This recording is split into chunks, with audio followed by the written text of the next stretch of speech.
Put a one in the chat if you can hear me. Put a one in the chat if you can hear me. Put a one in the chat if you can hear me. I see a one. We got a one. The wonderful thing about this is because the majority of us that are in the chat mints at this moment happen to be us that are on the stage. That is one of the only ones that I'll be looking for. Okay, Lady Yo, you say you can hear me? I would hope you can, especially since you're backstage with us.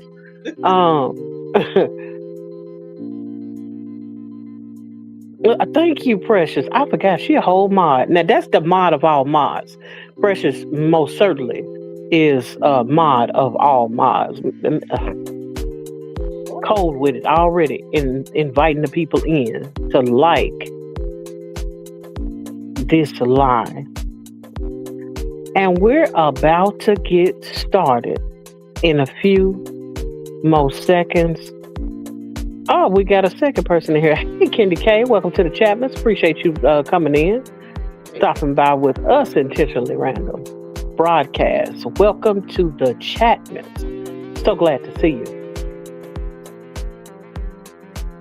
Well, since we got a couple of people in, and we're going to get this discussion, because I don't know how long we're going to have this one. And as always, the ones that are coming in late or the ones that show up not at all until later on can always be kind and rewind.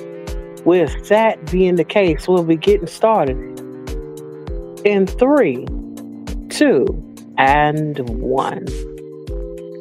Welcome to the Intentionally Random Broadcast, where the topics are intentionally random and randomly intentional. Tonight, we will be discussing the theme, No Excuses November.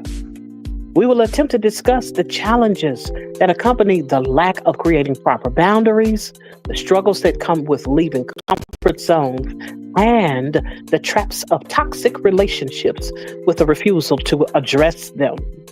Join us as Anthony's Too Real and yours truly, Tina Mo for show. Attempt to cut the fat out of those excuses to hold on to people, places, things, environments, and mindsets, and to hold ourselves accountable as we attempt to navigate the cusp of this holiday season. So if you will, lend us your ears, your minds, and a little bit of your undivided attention as we choose to put on our proverbial big draws to tackle this elusive enemy called excuses. Let's step into the real. Anthony's, how you doing tonight? Yo, what's good? What's good? I'm super excited. I am on my phone. I don't like being on my phone, but yeah, I'm here, breathing, blinking, and blessed. Lady Yo, how are you? So glad for you to see it tonight. How you doing? How you doing? How you living? How you doing? I'm doing well. Glad to Tiff's Take. Tiff's Take. I'm going to stop putting the extra S's on your name eventually. How you doing tonight? So glad to see you. Hey, Miss Tina. Doing wonderful. Thank you so much for having me. Wonderful, wonderful, wonderful. So glad that you were able to come into the place. Ampy Poo, how are you? How you doing? I'm doing amazing. How are you doing, Miss Tina Mo Show? Okay, can't be any better. Hello. We in this piece. Just wanted to give a round of applause for all of our panel guests that decided to come up today with hey, what's the name of the show? Intentionally Random. Hello, Intentionally Random. And for the most part, what you all may or may not understand is the fact that today, in No Excuses November, we're going to be talking about a topic today that you may or may not be ready for. The topic of discussion for tonight is grown up conversations. Y'all ready tonight? Let's go. Yes. I said, are you ready tonight? We ready. We ready. Let's go.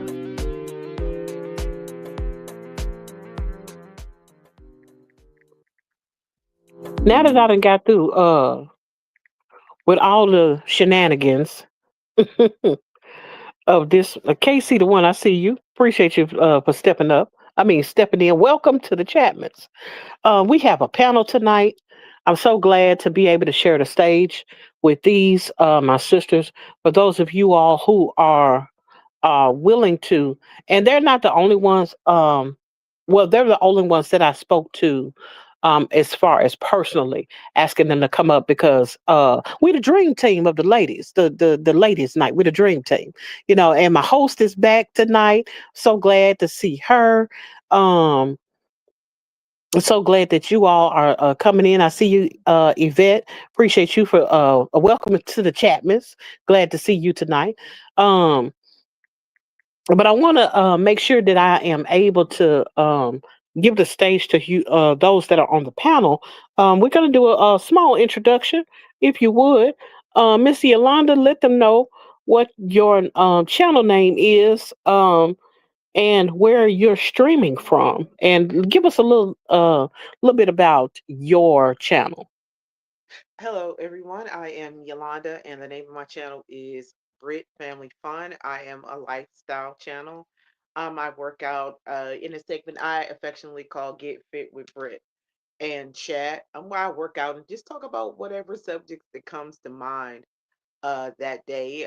Sometimes I do go live in the kitchen as well, and you'll see me invite my two youngest children in sometimes to stop by and say hello. So thank you for having me. Thank you, Miss Yolanda. I don't know what I was about to say right there, Miss Yolanda. I appreciate you introducing yourself in your wonderful channel. Feel by all means feel free to drop your link in the chat. So those of you that are in the chat, Miss, who want to get connected, please drop your chat so they can know where they can reach your channel. Abs- Um, Miss Tiff, if you would could you please let them know who you are, your channel name, and a little bit of something about your channel?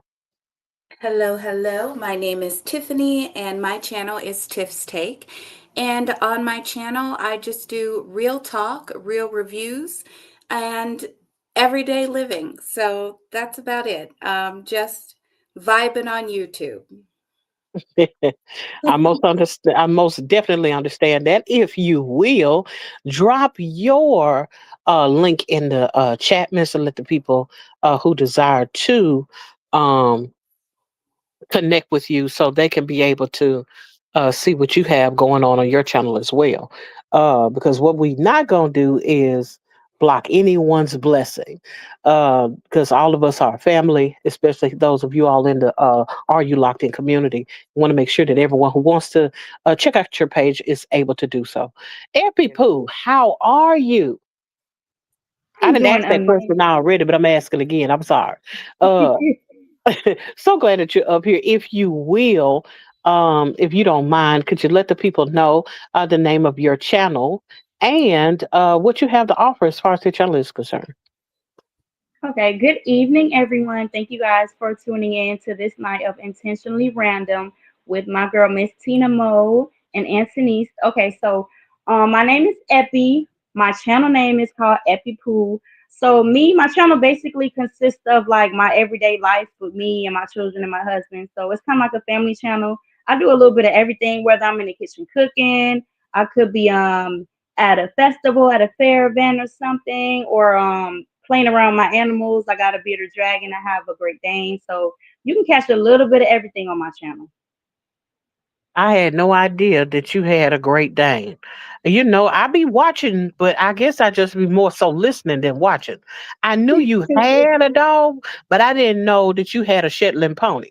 You, I Yes, most certainly am gonna have to watch a little more closely to see what's barking in the background. Yeah, Yes, yes. I'm gonna start having her on my channel more. I do have a lot of videos with her in it. But the reason why I have yet to show her so much is because you guys know a Great Dane is a massive dog. So when I take her on Yes, walks and stuff, she really be taking me on walks. So I be embarrassed by having her drag me around the block, drag me around the park. So I I am understand. trying to get her a little bit more tamed, and then she can make some more premieres on my channel.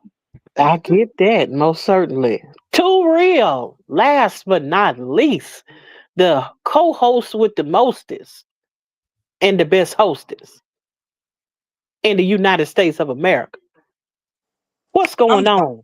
what's up? What's up? I'm super Y'all hear the bell? excited.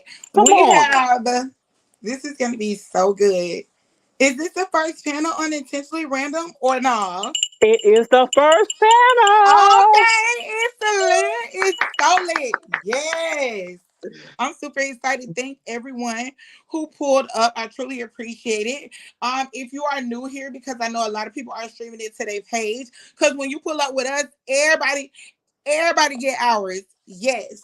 So if you are new and you don't know who I am, my name is Anthony Surreal, but a lot of people call me A2R. And that's it. I want to tell you what's on my channel. Go to my channel and see. Cause child, ain't nobody about to beg y'all for a sub. But how y'all doing today? I'm so excited to be here with y'all. So glad to be up here with you as well. We missed you last week. You left me to my lonesome, but I didn't do too much of a bang up job. So I'm glad that you came back with all the energy. I always miss your energy. I always miss your presence whenever you're not here. So anytime you take a vacation or peruse the other side of the world, I'm glad when you make it back home safely. So Yeah, thank you for showing up tonight, making yeah. all our jobs a little easier. Yes, I'm so excited to be back. You did so well though, Tina. And thank you. Like I really appreciate it. Like y'all, when I can't pull up, Tina be like, I got it. I can hold it down. I'm gonna hold it down. I got you. I'll be like, okay, thank you. I went to a wedding last week, y'all, with Ebony Elbow. It was super fun. You guys, if you missed it, go look. Oh well, her video gonna be coming out. But if you missed it, I did put it on my community page.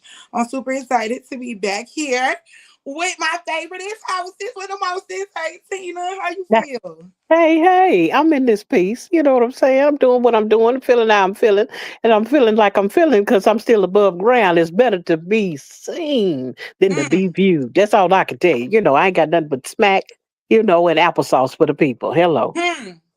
And we'll take it. Let's go. What we getting into? We talking about these grown up conversations tonight.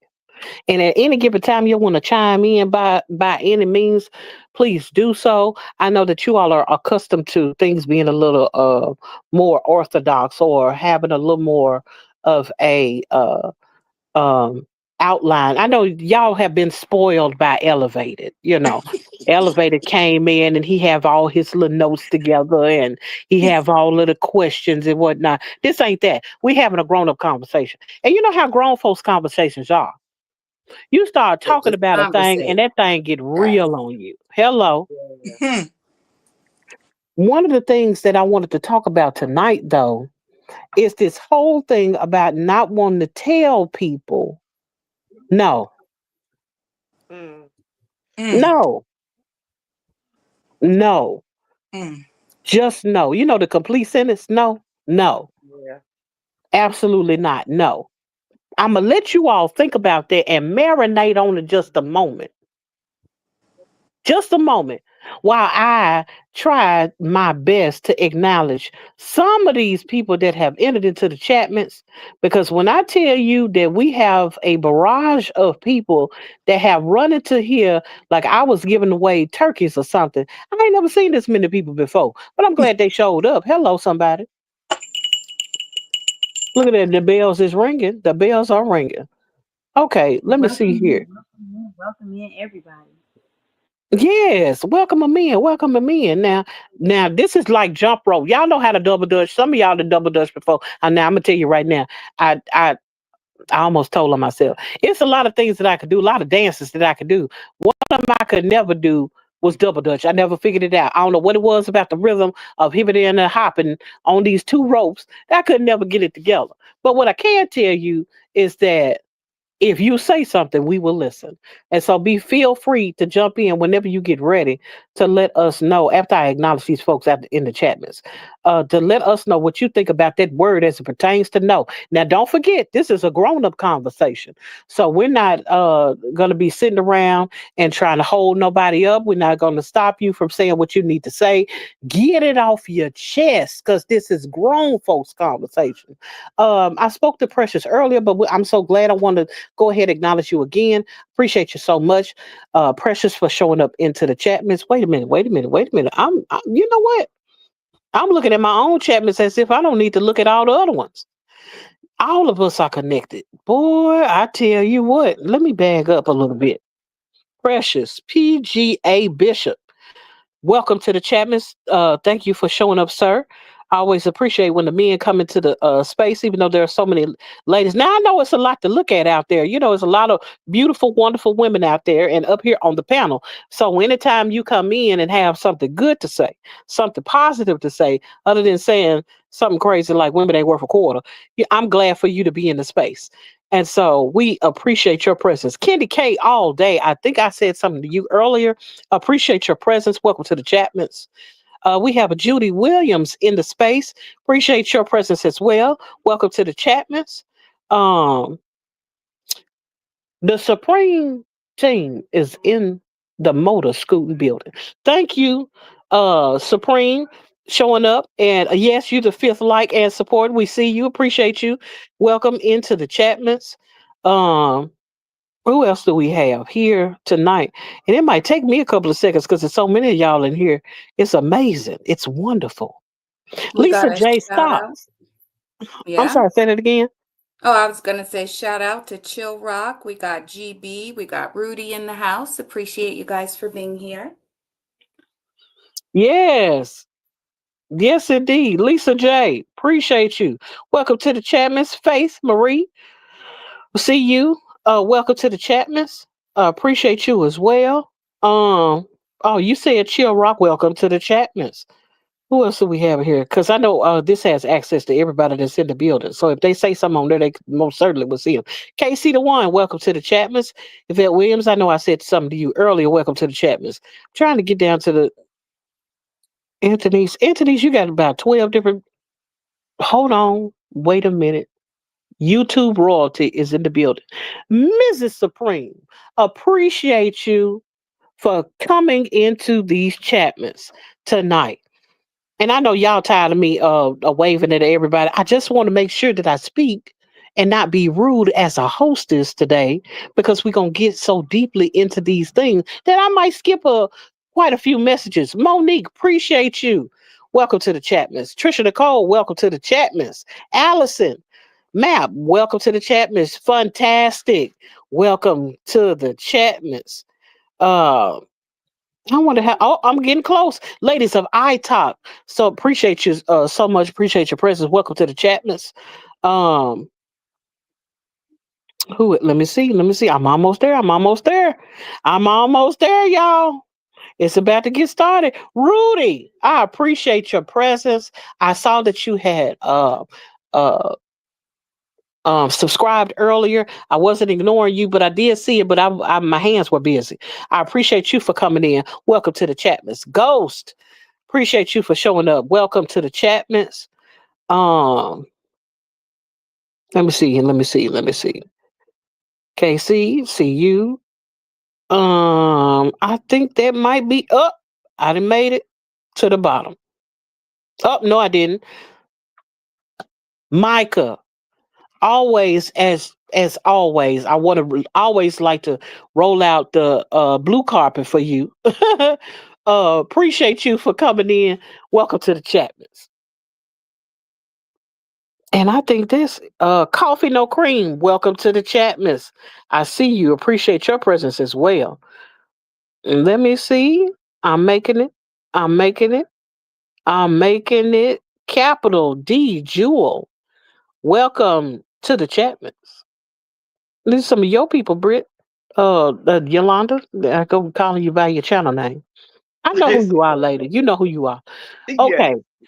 With that, now y'all have had at least 5 to 25 minutes worth of marination on this question at hand. Ooh. And while I would start at Yolanda, I'm gonna mix it up a little bit and start with Tiff. What do you think as it pertains to saying no to people? Saying no. It is definitely something that gets easier the older that you get. Mhm. Um, saying no gets a whole lot easier when you get older. But I think that it also depends on the circumstance that you are put in. For me, when it comes to people asking for money, finances, can I use your credit? I have absolutely no problem telling somebody no for those things. And really, you have to think about a lot of people, they'll be upset that they get a no, but those same people that you give a no to, you couldn't go to them and ask them for anything anyway. So you shouldn't feel bad about telling somebody no. Absolutely. I most certainly agree with that. Because the older I get, the stronger my nose get. And not Yes, only do I say it with my chest, I say it with my fist balled up and my feet to the ground. I'm telling you. Yes, indeed. yes, whole lot of conviction. A whole lot of conviction. Absolutely. Epi Pooh, coming to you live into the Yes, stage. ma'am. What do you think as it pertains to saying no? I know you have children, you have a spouse. What do you think about as it pertains to saying no? Now, to remind you, this is grown up conversations. So anything that come to your mind, just let it fly. Oh, Okay. Jesus. Um, I feel like I definitely can agree when Tiff said saying no definitely gets easier the older you get because it really does. Like especially with my children, saying no when they was younger, sometimes I used to feel some type of way. But now as I have young adults, I say no in 2.1 seconds. No. And no means no. Don't come back and ask me again about something. Don't go ask your daddy. No is no.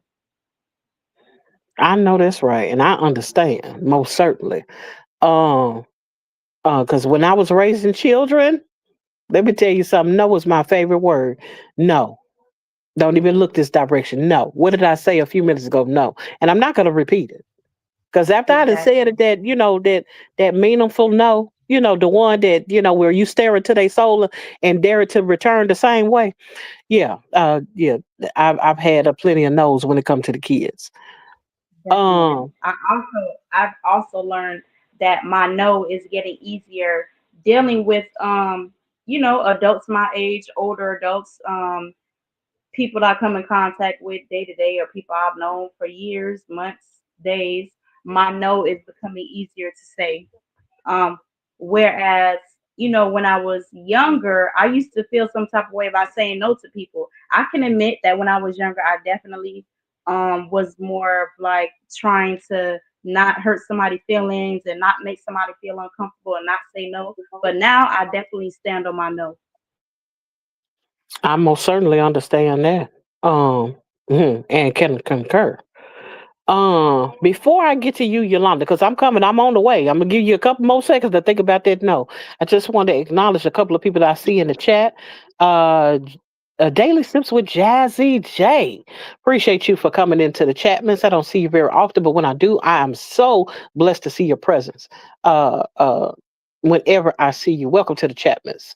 And I got to roll out the carpet for the pink, the purple, and the red hearts in the chat. My favorite YouTube pastor, Just Danielle 365, is in the chat, miss.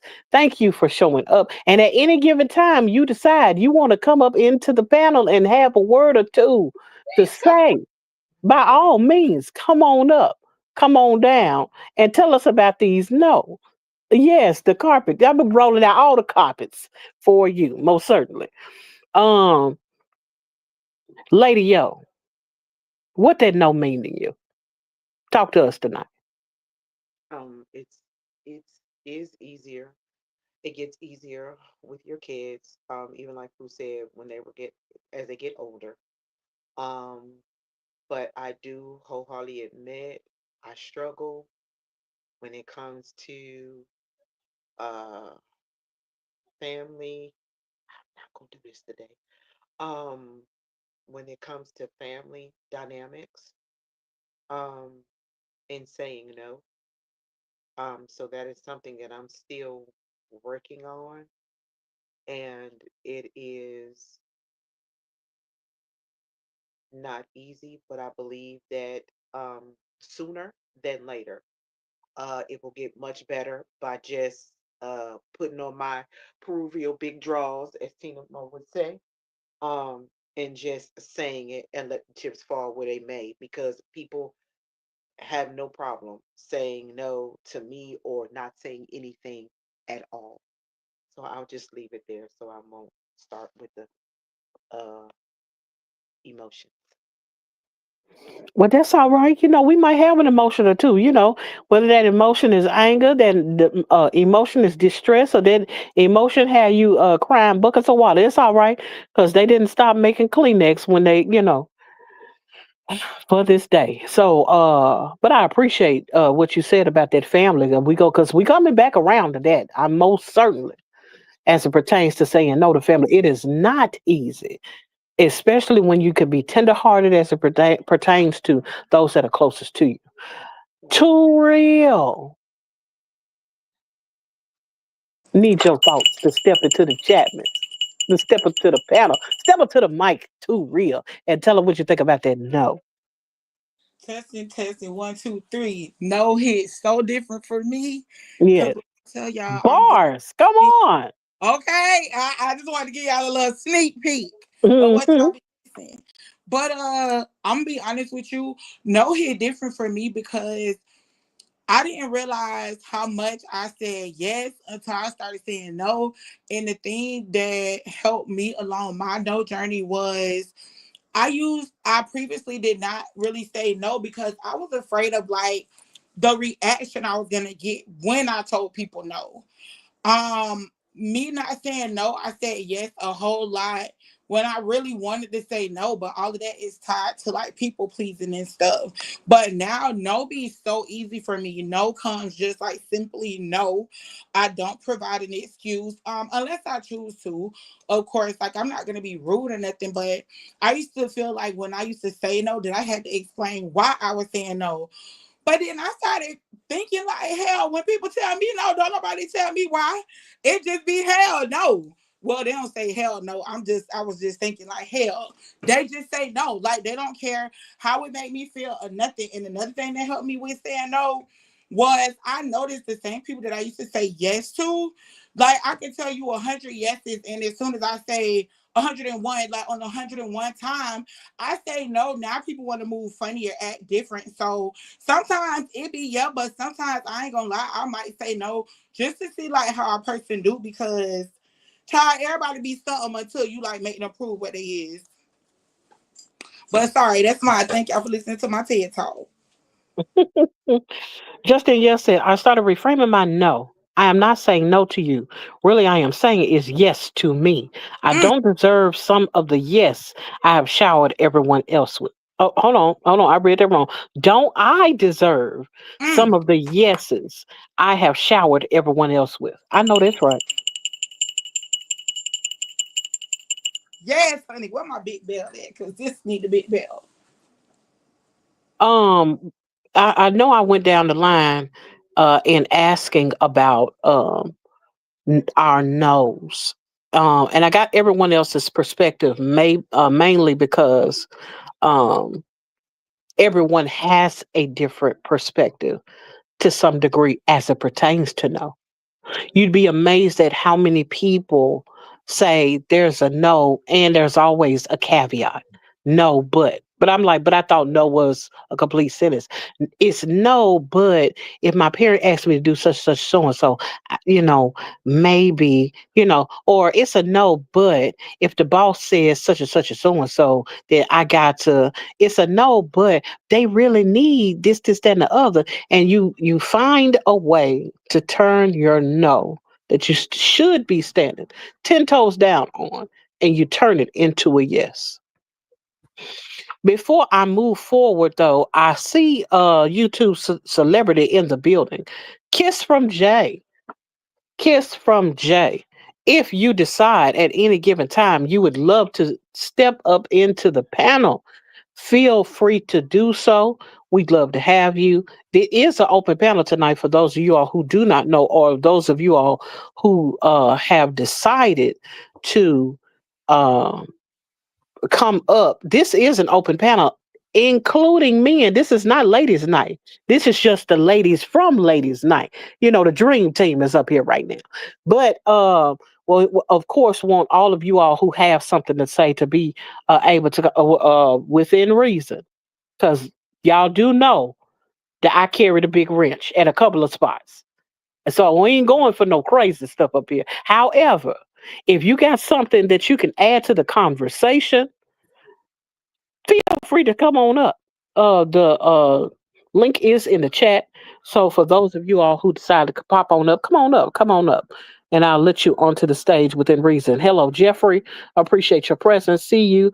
So glad that you have decided to come and hang out with us. Welcome to the Chapmans. What I have to say about no as well is the thing that sometimes a person does not take into consideration is who groomed our no. We've been taught to say no when it comes to the stranger, stranger danger. Yes, big wrench energy. Absolutely. Hold on. Matter of fact, let me put that on the stage right quick. Tina got big wrench energy. Yes, ma'am. I sure do. And if anybody get it wrong, you will see how that big wrench works. No pause. Um, but this is the thing that I was saying as it pertains to no. When it comes to no, you have to take into consideration who groomed your no. Who told you that it's not okay to say no if someone puts you in a predicament or in a situation that you don't feel like is right?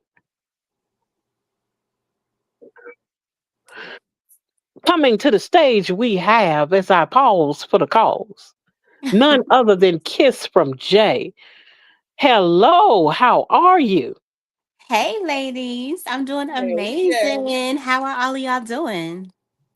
We Good. got the dream team Amazing. up here. Hey, how you Hey, doing? Hey, T. Hey. period. You already know it's the dream team in the building, Dream period. team in the Yeah. building. Yes. I'm so excited. I didn't even realize that this was going on. I was editing my video. I got back on here. I was like, hold on. Not gonna see it all live chat. Let me find out what's going on. Oh, yes, indeed. Yeah. Oh, check this out. Mhm. While you're up here and you got a moment, please let the people know who you are, and let them know what your channel is about. And by all means, please drop your channel in the link for those who are interested in connecting with you. Well, child, don't mind if I do. You know what I'm saying? So, for everyone that don't know your girl, if you don't know this voice, hello, it's your girl Jay. Kiss from Jay, the Kiss Squad in the building. You feel me? So make sure y'all tune in because I'm gonna be doing everything. You know what I'm saying? Yeah, chill. Period. So I do vlogs. I like family content. I'm huge on family, y'all. I love my community here. Y'all will always see me supporting everybody, getting everybody on my channel. I love being able to be in contact with anybody. So if you do not know who I am, please, by all means, come over to my channel, check me out. I would love to have you on my show. But big shout out to my girl Tina because she out here in these streets trying to turn it. I think she think her daddy on the streets, child, because she been doing her big one, child, like her, period. You know what I'm saying? Yeah. So don't play with my girl now. I do have my name on one of these streets or two of these streets, but god dang, shorty, what the hell? Like, yeah, my girl be doing her big one. Per usual, period. Yes. Mm-hmm. I wanted to read this chat, and I'm finna get it. I'm going coming back to you in just a second, Lady J. In my opinion, especially when it comes to a relationship, when you give so much and do so much for that person, but you're not going getting anything in back in return, and that's when I say no when they are not. And I understand that when there's no reciprocation, when you can't be reciprocal, and when I can't get no reciprocity, like Lauren Hill used to say, when you can't give me back what I'm putting in, she cut them cords. Hello. That's what she Hello. said. Yeah. Hmm. Indeed.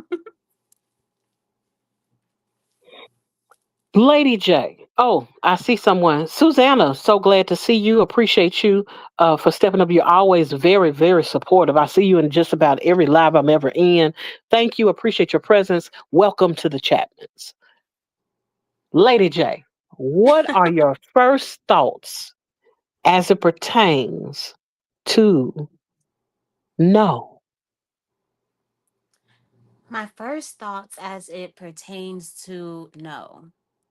My first thoughts as it pertains to no is taking what I believe in me and holding it to me, and it's not for anyone else. You know what I'm saying? Like when I think of me saying no, I think of me taking my power back. I feel like it's me choosing me over you. And I feel like that's always been a problem for me when I was younger. I feel like I always supported everyone else. I feel like I told this story a lot, but it's because it's true. You know what I'm saying? Like I've always like held more people, I put more people in front of me than I do myself. So yeah, as I got older and I realized that me saying yes so much was the reason why everyone else always said no to me, it's because I didn't care enough to put myself first. And if I put myself first, that means I will be saying no to more people because I'll be saying yes to me more.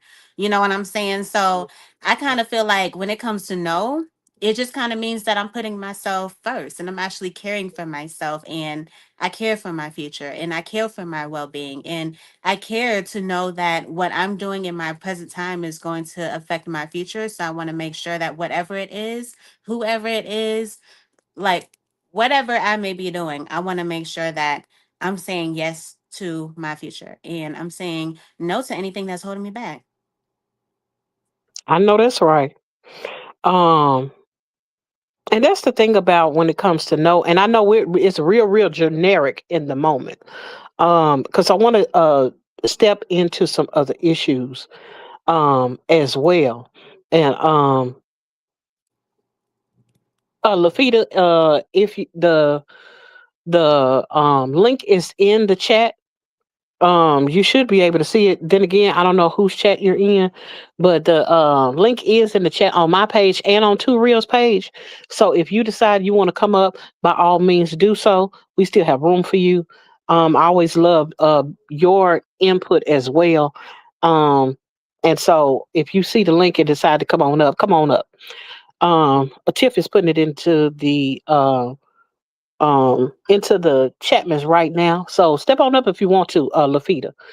Um, Another thing that I wanted to delve into is, which I had touched on just a moment ago, as it pertains to grooming. Who groomed your no?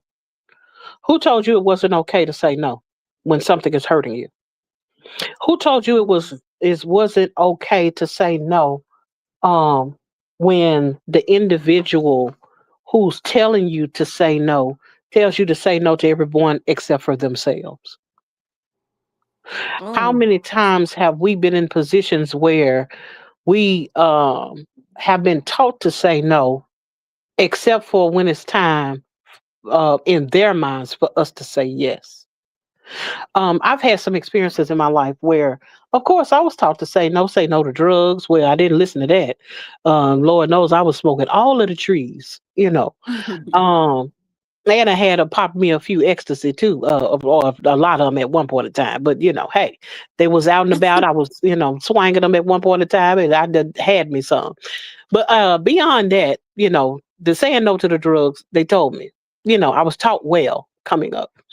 Uh, Say no to strangers, or don't even talk to them. in a lot of regards. There's an automatic no when it came to not speaking to strangers, not being in spaces that will cause me to be in some kind of compromise.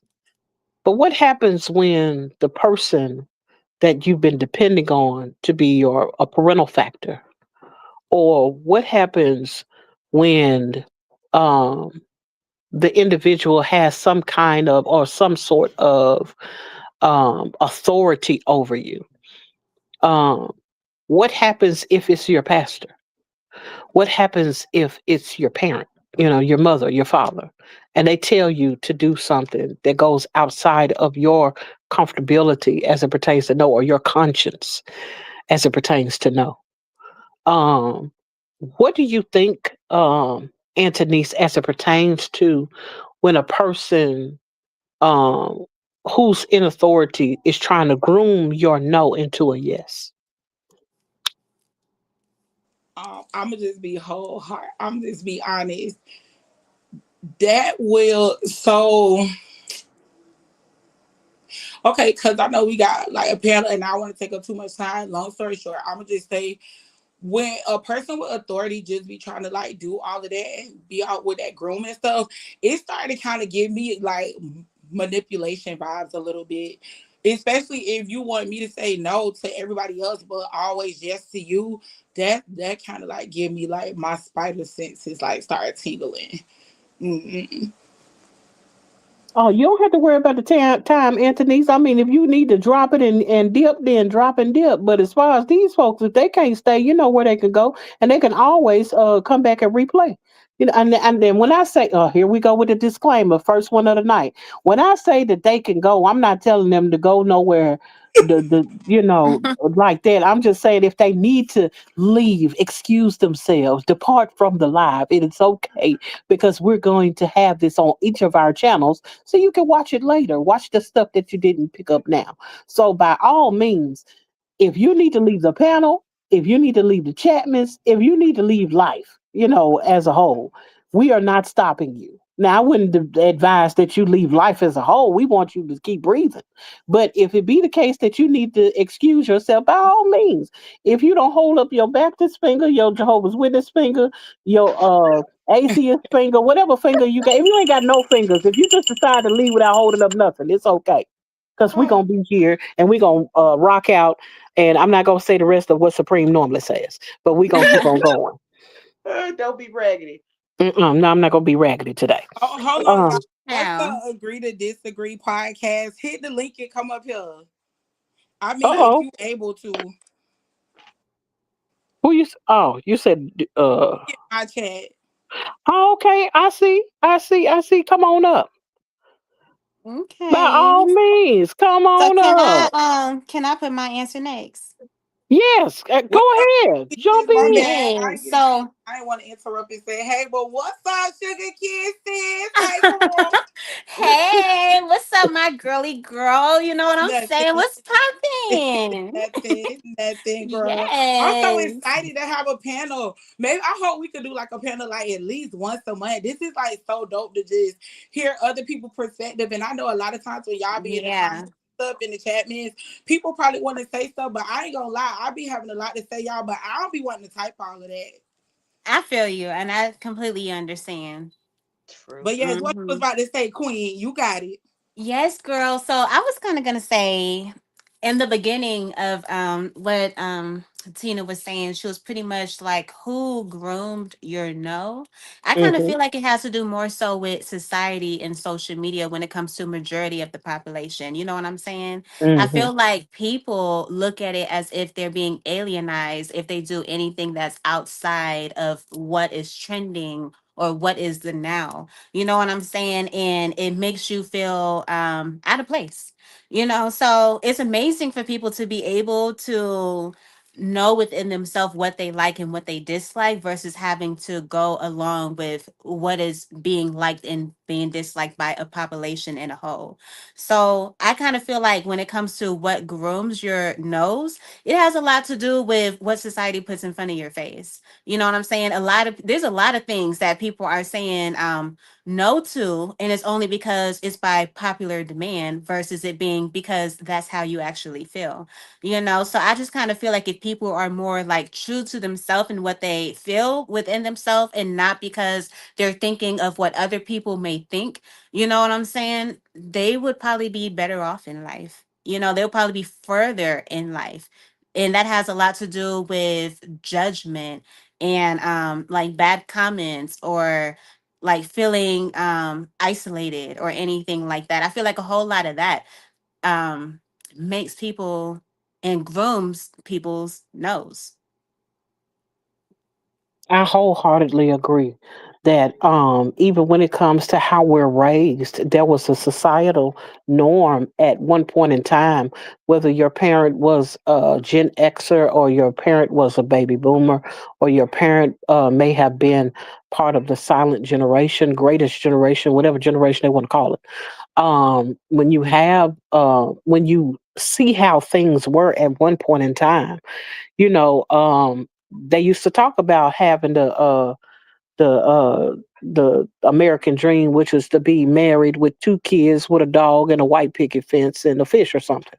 And Hmm. now the American dream is to become uh, a multimillionaire with no children, being able to sleep with as many people as you want to.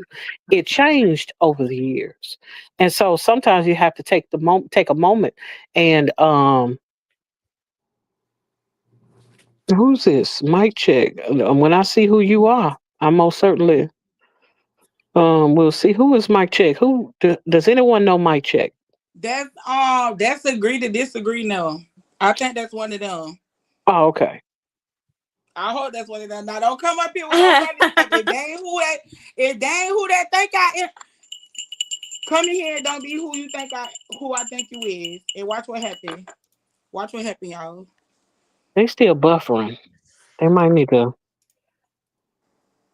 Y'all cover y'all ears for like 5 seconds, and I'm glad we don't got no pictures on. Cause remember one time I was on live and, child, They can come try to come back up to the stage. Um, what you was saying?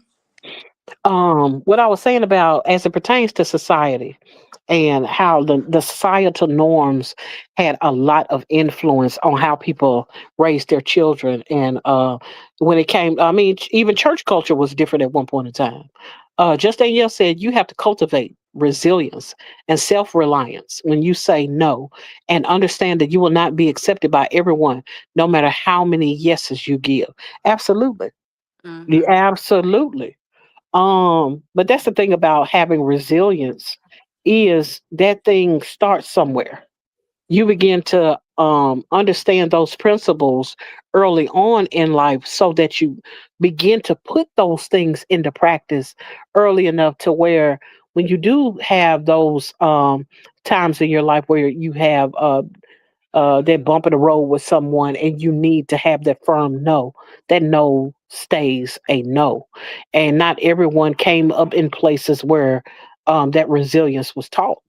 Because a lot of times we have people that feel like after you didn't ask me about two, three times, I'm going to go ahead and do um, whatever it is you want me to do. I don't know why you didn't, but you can always come back. Matter of fact, let me drop. I'm gonna go ahead and drop the link.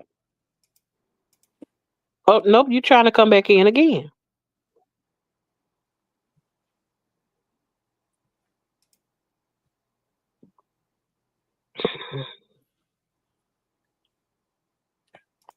Not sure what's going on, but I did drop the link. I mean, well, here it is right here. I dropped the link in the comments section. So if you can't, if you're, I don't know whose link you're using, but if you use either one of those under Tina Mo show, that's me. I'm wearing a different outfit and my hair is different, but that's me. And Too Real, either one of those, and try to come up from there. But back to what I was saying, even when it came to church culture was different. There was I came up at a time where you didn't wear no pants to church. They would be like, Me "What is wrong either. with you?" Yes, yes. No. Exactly. The young men didn't wear hats. to church. You'd had on a suit and tie, or at least a nice pair of pants or something. Um, And I don't care if you was just going for Bible study or choir practice, you still had to put on a skirt. That part. Mom wasn't having that. No pants at church for the ladies. Definitely. Okay, mic check drop down again. I don't know what's going on. I did bring them up on the stage. Don't know who that is. You're on the stage now. You're buffering. Mike check. What's up? Check your Wi-Fi. Y'all, he might be having issues because when I recorded with them, I did notice they don't. So I noticed a lot of people don't use StreamYard. A lot of other streamers use like the in studio stuff like with YouTube, or I think they use like Stream. I think it was like Stream Lab or something. But so I don't know, but is it clear now? No, who is that? Oh, that's Jay on the end. Oh, her picture went away. Okay. I mean her video. I don't know what's wrong with his thing. I thought that was my junk, like my Wi-Fi messing up. But then when I seen it was on the screen, then I was like, oh, okay, that ain't me, that's him. Hmm. Can you Mm. hear me? We can hear you, Definitely Yes. can hear you. but Hmm. that's cool. What's up? What's going on? I'm sorry for the ghetto Wi-Fi. I don't know what's going on. It's Yeah, you all just good. don't have a picture. If you would be so kind to introduce yourself, are you a content creator? I am a new content creator. Yes, as of a couple of months ago.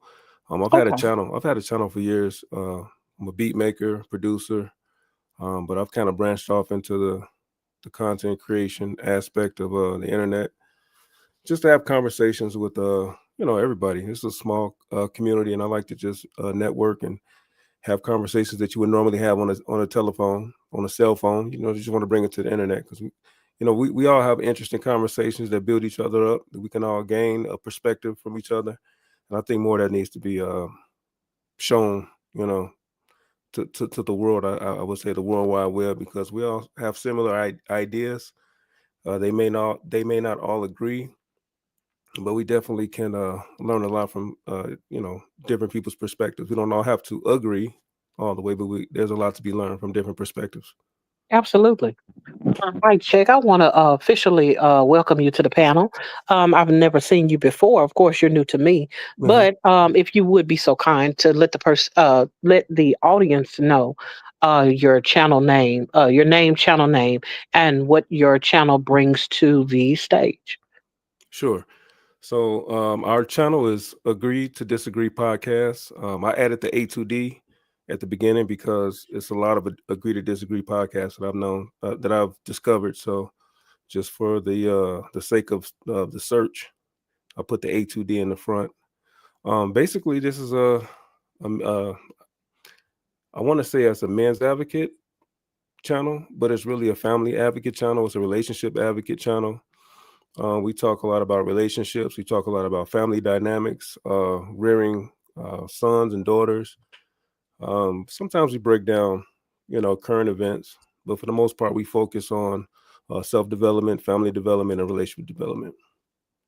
Wonderful. I'll make sure to, and if you would be so kind to drop. Okay, your channel has been dropped into the chat. Miss, appreciate your presence. No problem. As always, we appreciate any male men that come into our midst.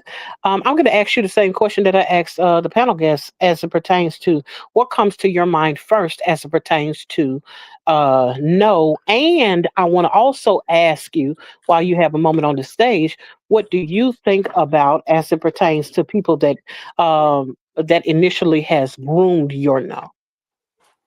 I think he dropped down again. Oh, okay. Back to the lecture at hand. I don't know if he comes back up, then he comes back up. If not, well, if he comes back up, if he's listening, he comes back up. He'll be able to expound on what we were talking about. But I don't want to skip you all because I do know that I was just asking you all what you thought about. Jay, you went first. Um, what did you think, Tiff, as it pertains to those who try to or those who have groomed your no?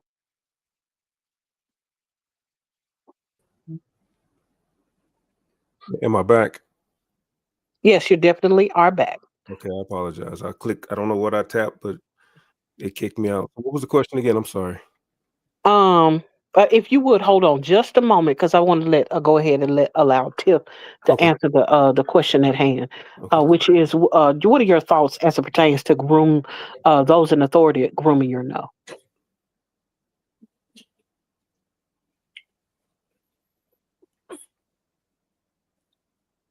Tiff, you still there? I think she probably stepped away for a moment.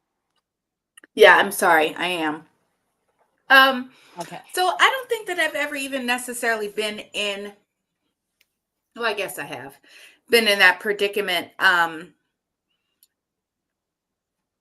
I think that it was more grooming on me and preying on me in my childhood days to where Hmm. just innocence alone did not allow for me to say no because mentally I couldn't even wrap my head around what was going on, in the situation.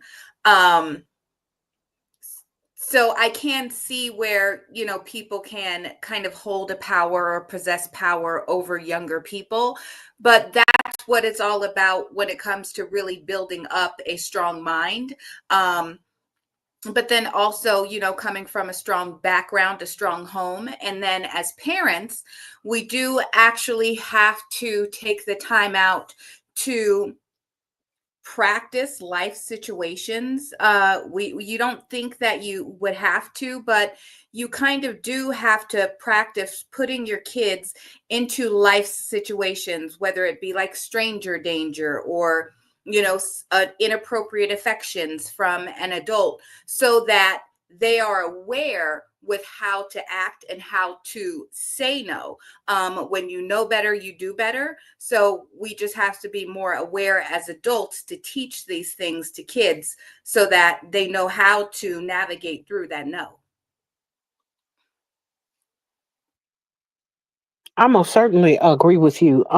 That was one of the reasons why I said I was asking a question about the grooming of your no because we all learn how to say no from somewhere.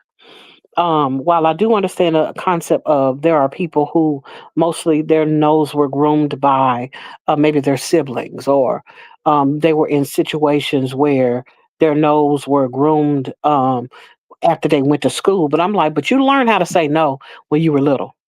You learned how to say no. You learned what no meant when you were little, and growing up into different spaces of life, we're exposed to different elements, different levels of what that no means, different arenas as it pertains to what we're saying no to, what we're not, when we don't want to be involved with, and our whys to our no. Going back to you, um, I'm sorry, what's your name? Mike? Is it Yes. Mike? Yes, Mhm. Mike. I want to get your first thoughts on what you think about as it pertains to no. That's that's a deep question. I would say I was just thinking about it as I was listening. I would say a lot of it is DNA. A lot that I can't take credit for. I have a father that's very strict, very direct, very matter of fact. Um, so that kind of just like is in me, instilled in me, just DNA wise. But biblically, I would say a scripture that always stuck with me is let your yes mean yes and your no mean no. Mm-hmm. Because if not, if you say yes to something that you don't want, now you become a slave to that thing. And now you Mm-hmm. have to play the game and play the game, and now you lose yourself. And so I've learned that saying no is a strength. Mm-hmm. It's a protection because the more you say yes, the more you kind of like I don't know, a feather in the wind, so to Mm-hmm. speak.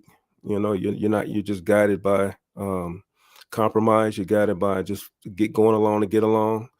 Uh, Mm-hmm. um, So to answer your question, I would say most of it is DNA that I can't take credit for, and the other half of it is just life experience and that scripture that stuck with me, and just life experience of saying yes to things that you don't want to say yes to, and seeing the cause of it. And so saying no is pretty much a protection for me, and it protects my energy. Absolutely. Secondarily, I want to ask the question that we're currently going through, which is, what do you consider to be the main factors of the grooming of your no? And all of, and when I say the grooming of your no, I mean all of what. Um, well, actually, that's actually not the question. That's a question that popped in my mind as you were speaking. What I originally was talking about is when people try to groom your no's into yeses. In our first stages, as it pertains to no. Um, always come from some kind of authority figure or societal norm or what have you. But as it pertains to your no, who do you think was your bigger influence as it pertains to authority figures in your life, um, in relation to your no? Is that still me? We still on me? Yes, absolutely. Huh. I see these questions sound easy, but they're not really, because it makes you think. Who groomed me? Again, I would have to say my dad, because I lived with him briefly for a couple of years. I lived with my mom most of my life, and then I moved with my dad during my adolescence. So, like I said again, he was just a matter of fact. He was a matter of fact guy. You know, he stood on principle. His yes was yes, and there's no, even though he wasn't a spiritual man per se, some of his ideologies aligned with the scripture. So, um, just watching him and how he moved as a man and stood on business, that kind of groomed me to like I said, I don't know if I'm really answering the question because I just popped in. I don't know the deep premise of it, but just based on the question that you asked me, just watching him and how he moved and how he operated, and the peace that he got from that wasn't always in mess. He was very intentional about everything that he stood for. Very intentional about the people he kept around him. It was just he just didn't have a lot of drama around him. When you stand firm on what you believe and you're willing to say no for whatever reason, you keep down the chaos. So that's one thing I just kind of picked up from him and carried on into my life. That's certainly a good thing anytime you have strong guidance, especially from a man, that you have that kind of memory. Even though you touched on the fact that you didn't live with him very long, but in the time that you did stay there, he made that much of an impression on you, even though you didn't know him to be churched, but his principles came from Scripture. I appreciate the fact that he was willing to instill those values in you, so much so that you can look back and say, "I learned these things from my father." Right. And it causes you to be a stronger individual as a man, and even better individual for society, just because of that. Um, and I appreciate you sharing with us that, of course. Um, I want to stop and pause for a moment. We'll be coming to the other ladies in just a moment. We have. I saw a couple of names that popped up in the chat. Renee Suzanne, thank you. Appreciate you for hanging out with us and showing up in the Chapmans. Welcome to the Chapmans, rather. Thank you for hanging out with us. Mind Chaos Brew. I am rolling out the red carpet for you. I appreciate you, Raw, for coming in to support us as we having these grown up conversations, having these discussions concerning our no's, um, and all that entails. I appreciate you for showing up and supporting us. Welcome to the Chapmans. If you feel the need or desire to come up onto the stage, the link is actually in the chat somewhere. But if you need me to drop it again, by all means, uh, have a swing at it if that's what you would like to do. Kendall, thank you for showing up. I see you. Appreciate you. for stepping into the chatness as well. Um, and so I want to go back to you two, real. I know you are. You were discussing just a moment ago about how um, some of the things that you ended up learning as it pertains to your parents as well. And even when you touched on things as it pertains, I think you said something about your friends. Am I correct? Too real. My bad, y'all. Y'all know I'm on my phone, and I really don't like getting on StreamYard from my phone. I'm gonna just be honest. I know nobody asked me that. Oh, what's up? I ain't even trying to be funny. I'm like, nah, this. Now I done invited him to the panel. Now his wife I want to be all shady. What's up? Welcome to the chat. Now you said, are you talking about when I tell people no, Tina? Mm-hmm. I was about to say, y'all. Now y'all know normally not because this intentionally random. Now normally y'all we run for like 1 hour, right? So I'm finna stay on here, but now I'm about to get on the move. But what I was about to say is, I noticed sometimes when I used to tell certain people no, like they used to act different versus when I used to say yes. So y'all ain't never been through that type of one in the chat. If you notice with somebody, even if it only happened one time in your life, let's be honest. We're working on the honor system, guys.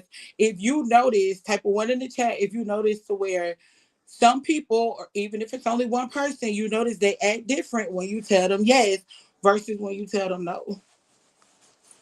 Oh, so only one person? Well, you know what? I'm going to just say, thank God for Jesus, because, baby, when I tell you that just make you feel different, because then it make you feel like, dang, is they only rocking with me because I'm saying yes? Then, ooh, y'all. Oh, okay, we got some ones. Okay. I mean, because if I had to feel alone by myself, I'm okay with admitting that because it may be somebody else that's not comfortable, like expressing it in the chat. So I totally get it. But yeah, I noticed like people used to act different. Now in reference to the grooming portion, Mm-hmm. I'll say I noticed, and maybe that just comes from, your environment or like what you see.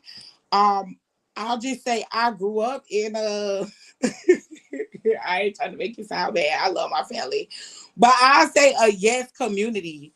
Mm-hmm. And the reason why I say that is because I just noticed like people don't really say no.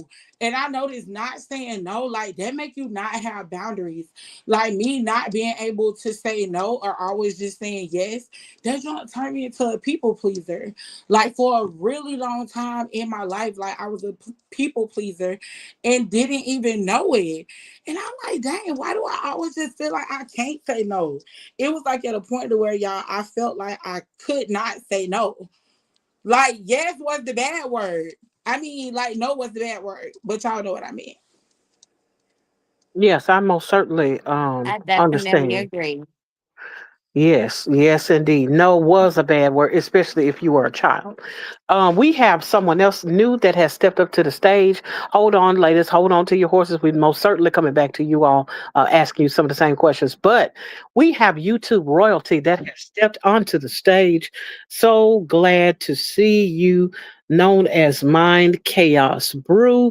If you would be so kind to let us know what your name is, your channel name, what you prefer to be known as, and give us a glimpse of what it's like to be on your channel. And if you will, drop your own channel into the link for those who would like to connect with you. Oh, yes, ma'am. Yes, ma'am. Hello, everybody. My name is Roy G. My channel name is Mind Chaos Brew. On my channel, you're gonna get a little bit of everything because I'm into a lot of stuff. But but I just came up here to support Miss Tina because Miss Tina is always supporting me and showing love. I think this is a good conversation and I had a couple of minutes. So I was like, let me slide up here and show y'all all some love. How y'all doing? Doing great, doing wonderful. Yep, not too Um, bad. Good. Hey, and I love your profile pic. I said, yes, I've never seen one in motion. What's Right. up? I'll be listening to you and your husband. What's up? Nothing much. Hello, hello. Yes, and if anybody is looking Well, to I go by get, Why. I don't know yes, if you know me, but I do be watching y'all stuff. So it's nice to meet you. And it's like, yes, okay, you on the channel. Okay, yes. yes, ma'am. And if you guys ever want to get a moving avatar or whatever, just hit me up on the email, thebutterflyprogressive@gmail.com. I don't have no problem helping people to create wonderful art. I want to pose this question to you while we have you on the stage, because Yes, I ma'am. do know that you are a lady of a whole lot of things to do, to say the least. Um, and I, of course, appreciate your time and you sharing with us.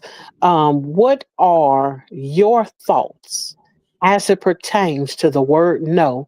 And secondarily, what I want to ask you is, who do you think was the most influential, or what were the influences as it pertains to your no, negative or positive, as it pertains to authority figures of your life?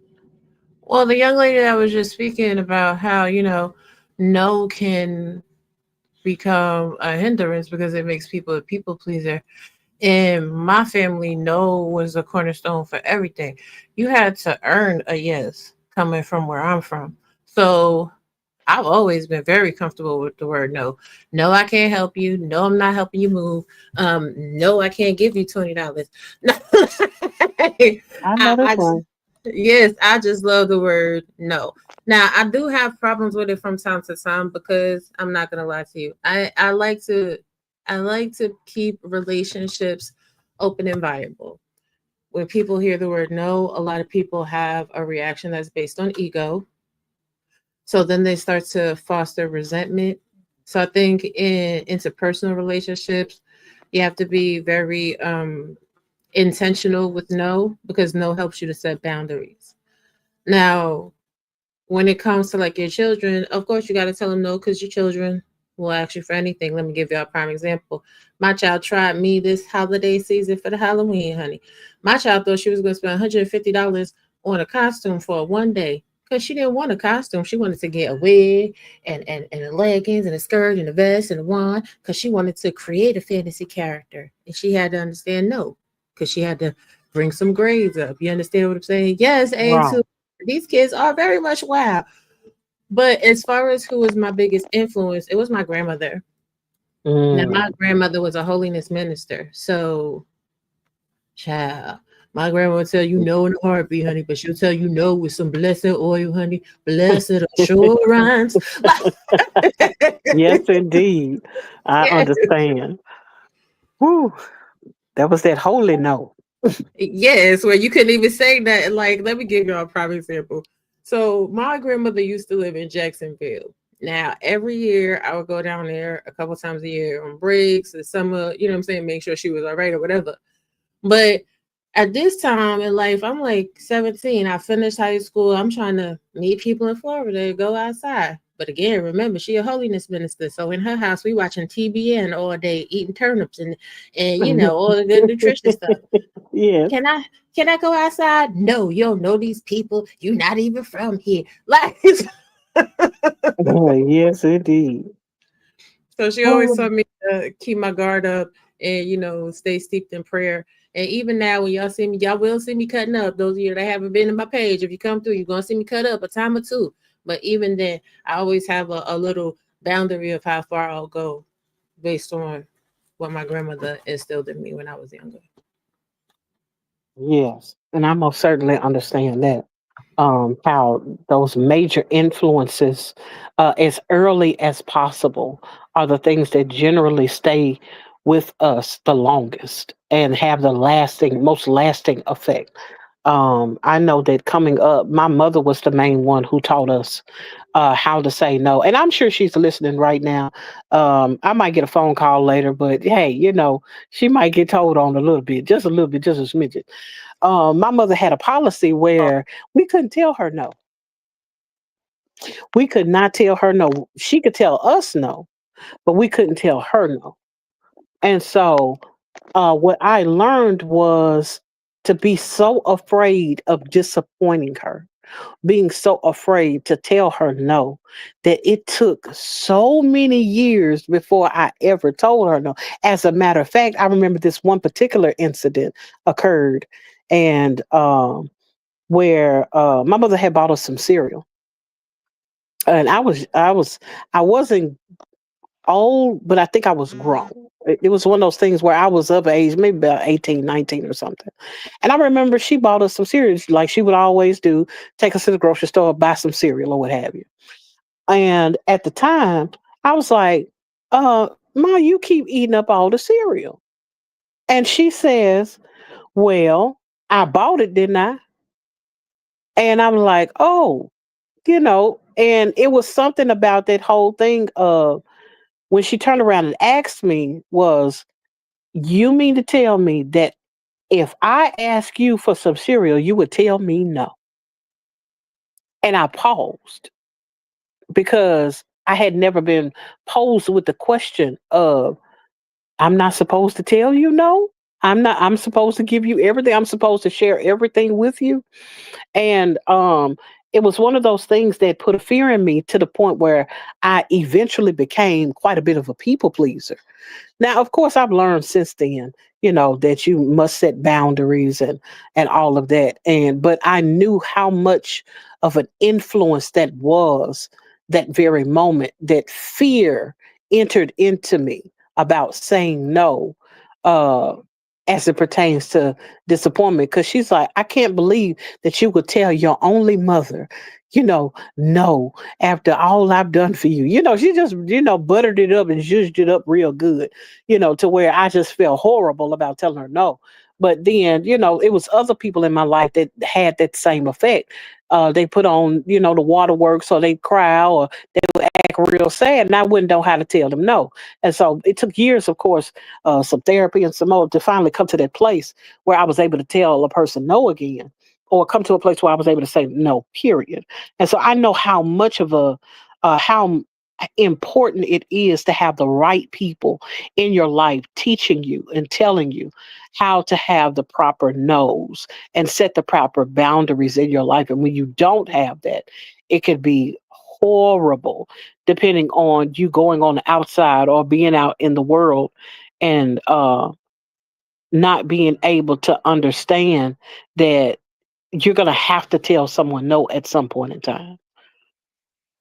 Um, and so I want to get your opinion. I think, did I talk to you already, Tip, about the growing of the no? Yes. Epi poo. I know I haven't spoken to you. You've been quite quiet.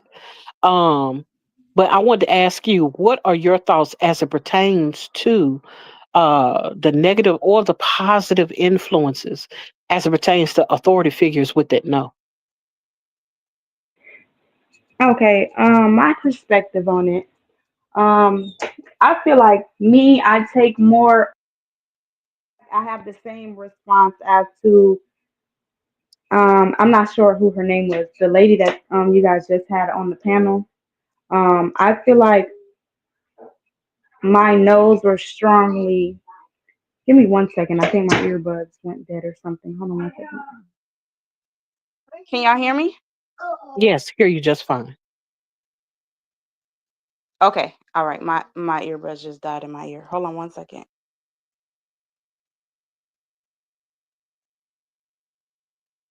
Yeah, but there's so much that has to be said about these things are being groomed as it pertains to these no's that need to be said but don't get said, mainly because of who we've allowed to come into our lives and speak to us.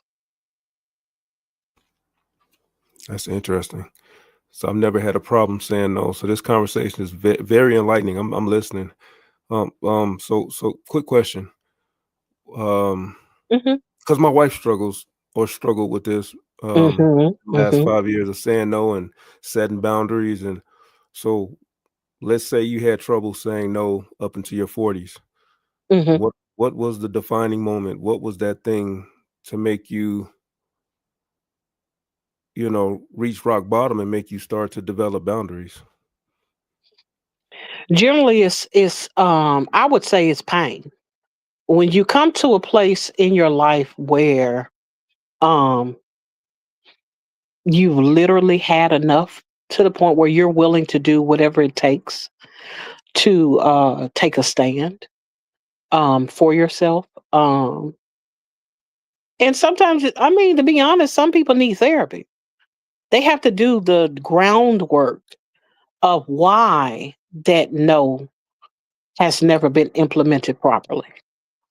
When you know the why of the things that you do, a lot of times you can unpack it and begin to discover what or your core beliefs are that are causing you to and I appreciate you Raw G. I appreciate you. Thank you. I know that your time was limited and I absolutely appreciate the points that you gave just a moment ago, sharing with us. And I know that anytime that you come in to support, I do not take that for granted. So thank you. But back to what I was saying to you, Mike. Yes, ma'am. But Um hold on one moment before you finish that. You know, okay, one go thing ahead. that I noticed that you're missing. Hmm. Where's your cash app, ma'am? Who? Where's Uh your cash app? Because you bring in good conversations. So you should have your cash app on your banner so that those that are here supporting you, if they want to support you and put a little love offering into your channel and your content, that they can. okay. I will take that into consideration. Mm-hmm. Thank you. Because it's not in there, and I know. I do know that it's not in there.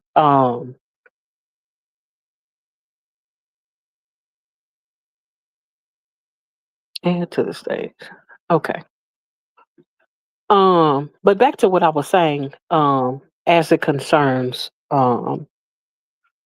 you have to go into the core belief system to find out why you say what you say. Because when you do not understand the core of why you do what you do, you will continue the cycle. You will continue the pattern that's been set. A lot of times people don't even understand how deep those core beliefs are because they've never taken the time to discover what they actually believe in, what they actually think. Um, um, I can't delve into the psychological portion. I'm myself am not a therapist.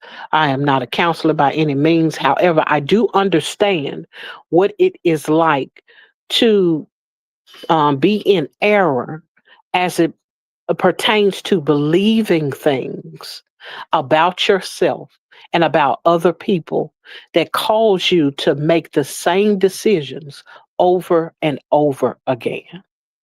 And sometimes you have to be able, be willing to say, or be willing to look at, and I'm talking about the individual who is struggling in that particular area. It's about taking a moment to not necessarily see the person that formulated that core belief as a villain, but more so understand that you were vulnerable in that state when you were taught what you were taught. But you don't have to continue to stay vulnerable now because you get the opportunity to teach yourself or parent yourself in a way that whether there was a parent that wasn't there for you or there was some kind of authority figure that taught you some things or whatever the case may have been that it's caused these no's to turn into yeses when they should be no's. Um, and like I said, it's the early stages in life where you learn what that no means, what your no means. But it is most certainly important to find out why do you think the way that you think? Where did you get Right. this from?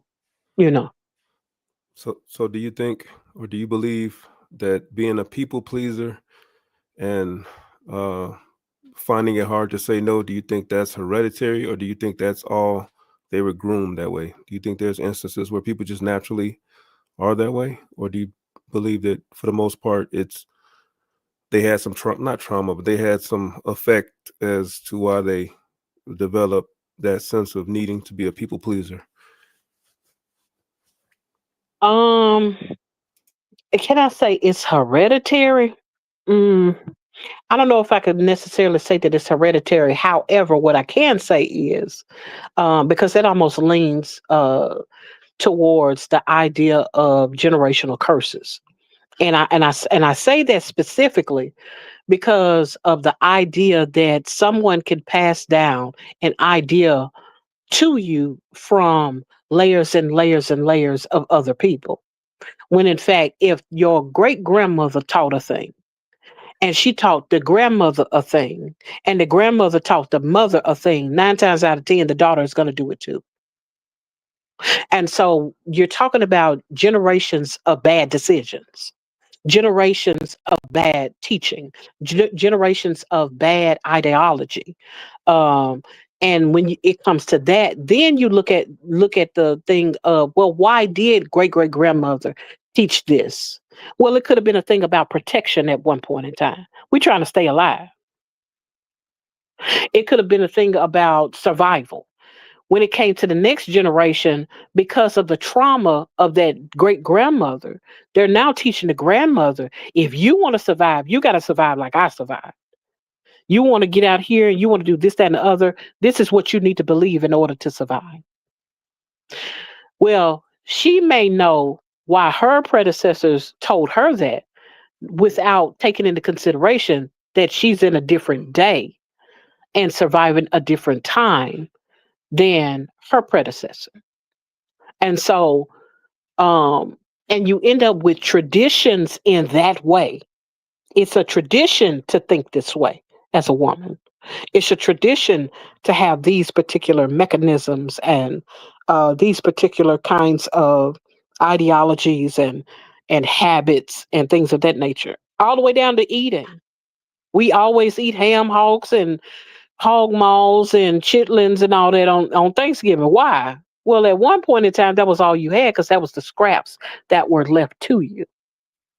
Now, I'm not coming against nobody eating no chitlins and hog maws. I don't care nothing about what you eat a bowl of hot dog and eat it if that's what you want to do, because I don't need that. But what I am saying is, when it comes down to the thing of why am I doing what I'm doing, a lot of it has to do with what they were taught and what they communicate to the next generation without questioning what they were taught. No, I That agree. is so powerful. Mm-hmm. Joyce Wood says a lot of women were raised up to have to do everything for everyone and put yourself last and never learn to say no, even to their detriment, and never learn to say no. That is true. That is ever so true. And for those who do not know, that is my whole mother in the chat, Miss Joyce Woods. That is my natural whole mama speaking Aw. to us. That's why I said, hey, I'm finna say something. She's probably listening in the background. I knew she was gonna comment eventually if I shouted her out. But I'm so glad that you're here listening, Mom. Appreciate you much. That's a blessing. Um, but that's the thing. That is a thing that I had to learn when I was in therapy. That some of the things that my mother taught me was because there were things that her mother taught her. And so I got to a point where I was willing to question, why do I think this way? Okay, I was taught this by this person. And I was given the opportunity to know, meet, and be around and raised up by with my grandmother, who is still living to this day. She's 94. There are a lot of things that I learned from being under her and seeing how she ran her household, things that she said, where I was like, oh no, I don't want to do that. I don't want to teach that. I don't want to follow in those steps. I get why she did it. I understand, and I had to ask questions. Everyone does not have that ability to ask the questions as far back as I was able to go, you know. But you can get with someone who does have an idea about why people formulate these kinds of ideas and why they follow along these patterns, even as my mother just said, to their own detriment.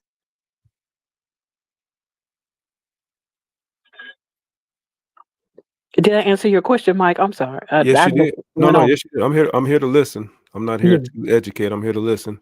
I just posed the question so that you can elaborate on if you feel it's majority mhm. tradition, like you stated, or are there certain instances where it's just innate? And the reason why I say that, not to be argumentative or play devil's advocate, but I Oh, was by thinking all of, means. yeah, I was Mhm, thinking about how you can raise, say you got a couple of kids and you raise them, you know, you have a solid foundation. Your mother has a solid foundation, the grandmother has a solid foundation, but one of the kids kind of goes astray, and it's like, who are you? You know, Yes. it's like, this is not what I taught you, and they just kind of go astray. So that's why I was asking, like, is there certain instances where it's just somebody's DNA crept in there, and they're just a people pleaser and can't say no, or is it just strictly all based on tradition and what they've been exposed to? I would say this, that sometimes we don't know how much of an effect any of these things have, to be honest. Because there are people who have never met one side of their family. However, they carry some of those same characteristics and some of those same traits, um, and some of those same character flaws. With that being the case, I sometimes wonder about how much of those dynamics come into play. However, I understand that when it comes to certain environments, um, and when it comes to your upbringing, that generally has the most influence on an individual. I'm not saying that it is impossible for there to be uh, uh, in the DNA some kind of coding, because you do have a mother and you do have a father and they have you, and you don't know what dad did, you know, or you were with your father, you don't know what mother did at some point in time. But those things are eventually passed down from one person to the next. But I understand that environments matter, uh, influence matters, especially for those who are up close and personal. I think that what tends to happen, though, is people don't take into consideration how much of an influence that they are, and in more than one way. A lot of times people look at, oh, I'm raising my son to be a certain way as a mother, but we're not taking into consideration, how did the father respond to you? There are things that that young man is going to respond to as a man that while he's a child, he may not respond to a certain way. But when he gets older, he acts just like his father because you taught him certain things. And because that father was not there to show that actual response, you think that, oh, I don't know where he got this from. I didn't teach him that. When in fact, you're dating people according to who you are as a person.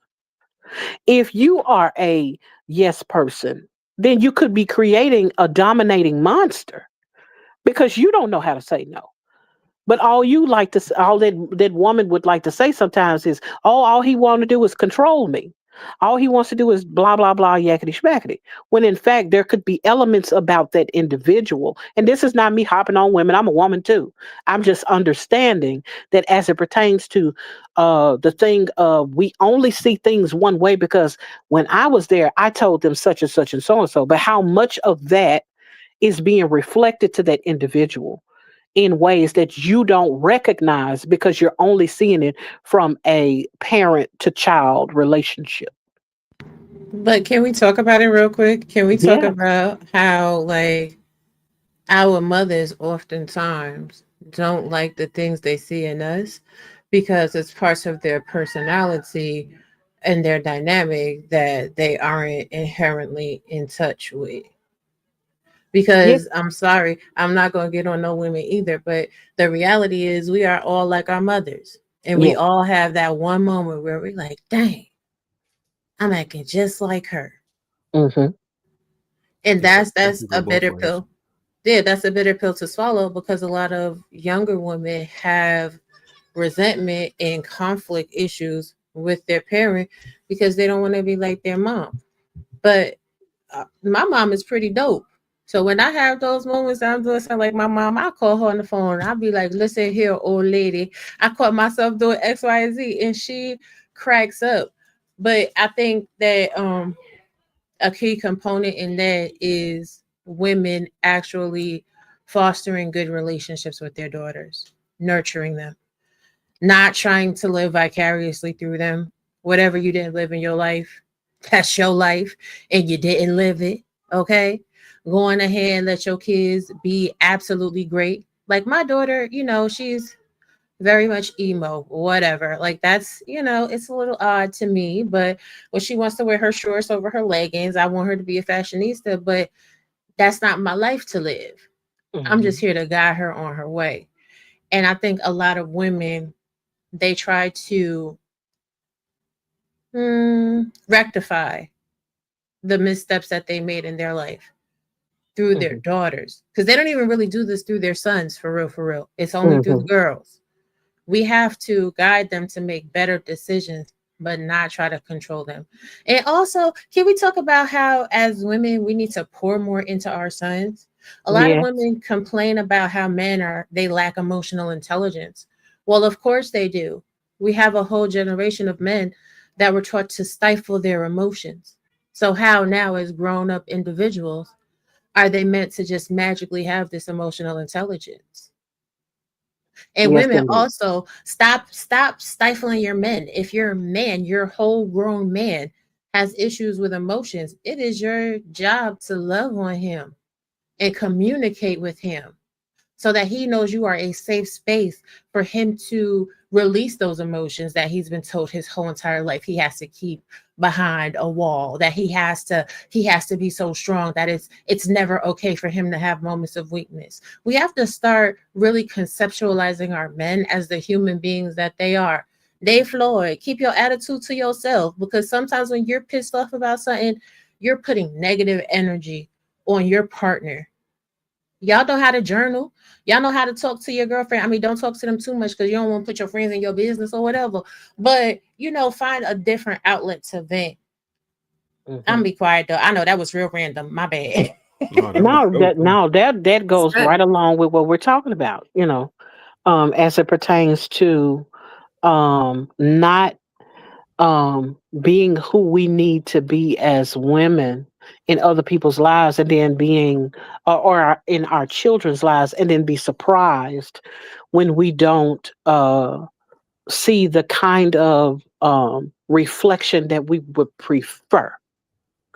um there are so many young boys and men that were just raised by their mothers, but mothers have a tendency to say, because who the father was not, this is why my child is like this. Because of what the father did not do, this is why my child is like this. On the other hand, I always think of it from the other perspective of, but what things were being taught? How much of your own personality are you willing to be accountable for the flaws that you see in that son or in that daughter?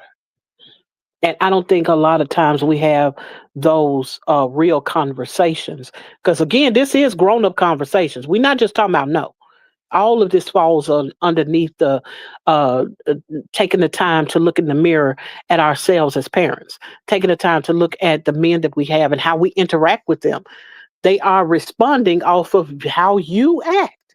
They're responding off the energy that you give. They are learning from you from the moment they meet you up until this point.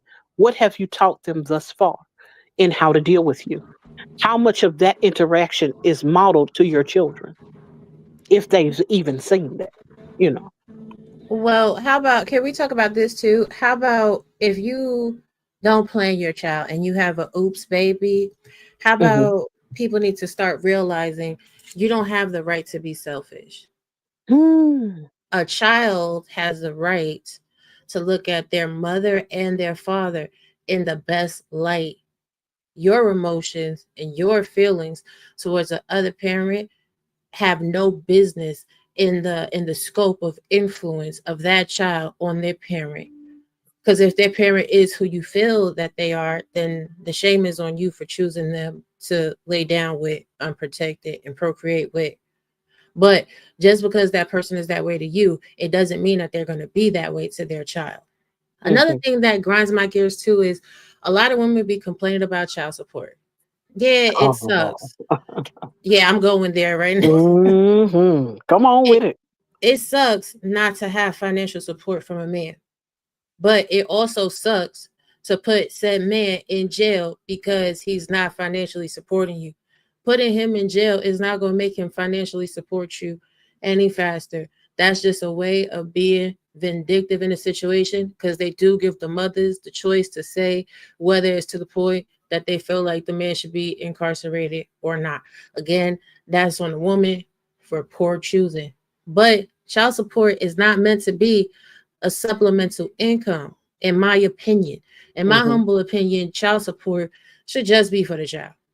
Put it in a savings account. Maybe you got to use a little bit to make ends meet here or there. But as a woman, you should be able to pay for the roof over your head. You should be able to pay for the car you drive. You should be able to Yes. keep your lights on. You should be able to feed your kid. And not because I'm judging women or whatever, but if that Mm-hmm. man were to pass away today, what would you do? You just wouldn't take care of yourself. You just wouldn't take care of your child. And what are women that behave in that manner? What are you teaching your children? You're teaching your children that if you can't make it, just go to the government because they're going to hold you down, POP. You're teaching your children that no, don't do better. Don't have ambition. Don't strive to be better. Depend on somebody else always. And is that the best education for partnership? Because there's a man on the panel, so he can correct me if I'm wrong. A woman that brings something to the table and that can build a family, build a foundation is more attractive overall than a woman that has her hand out. Because, like I said before, sometimes men are weak. Things happen in the economy. We're all grown now. So nobody should still be living in a Disney fairy tale. Your husband or your partner could get laid off of work today or tomorrow, just like you. So should we be spending every piece of money that comes in the house on frivolous trinkets that make us feel good in a moment? Or should we be diversifying financial portfolios, saving for a rainy day in case something happens, making sure we are using, you know what I'm saying, flexible spending accounts appropriately, doing our income matching with the job with the 401k. But usually when I'm in spaces on social media, they're not looking at the reality of relationships. They're not looking at the realities of marriage. They're not looking at the realities of raising children. A lot of people that speak on this are speaking from a narcissistic place. And ultimately, that ties it right back into that no. Because you were told no so much as a child, a Mm-hmm. lot of people have a diametrically opposite reaction as adults. Well, they said I couldn't have it. So I'm gonna have this, and this. Give me six of them, different colors, different sizes. I need it all. No, you don't. You were told no as a child to teach you boundaries and limitations. So that you know, yes, sometimes you may have it to do, but everything that looks good is not good for you. I'm be quiet though. I'm be quiet. But you speaking nothing but facts. Truth be told, it's not always the thing of um everything being about just trying to make ends meet. It is a thing of some women are like, I want my child to have the best. And so they get the six pair of Jordans. They get the PS5, 6, 7, and 12s. You know, no matter what comes out that's new, the children have new iPhones nowadays. Brand new ones. And I'm like, just because the other one uh is there, it wasn't good enough because the new one came out. And it's all because someone told them, no, you can't have this, you can't have that. You're not going to be able to, and because of that, the lack of stewardship as it pertains to the money that is coming in, if it's any coming in, or the money that they have themselves.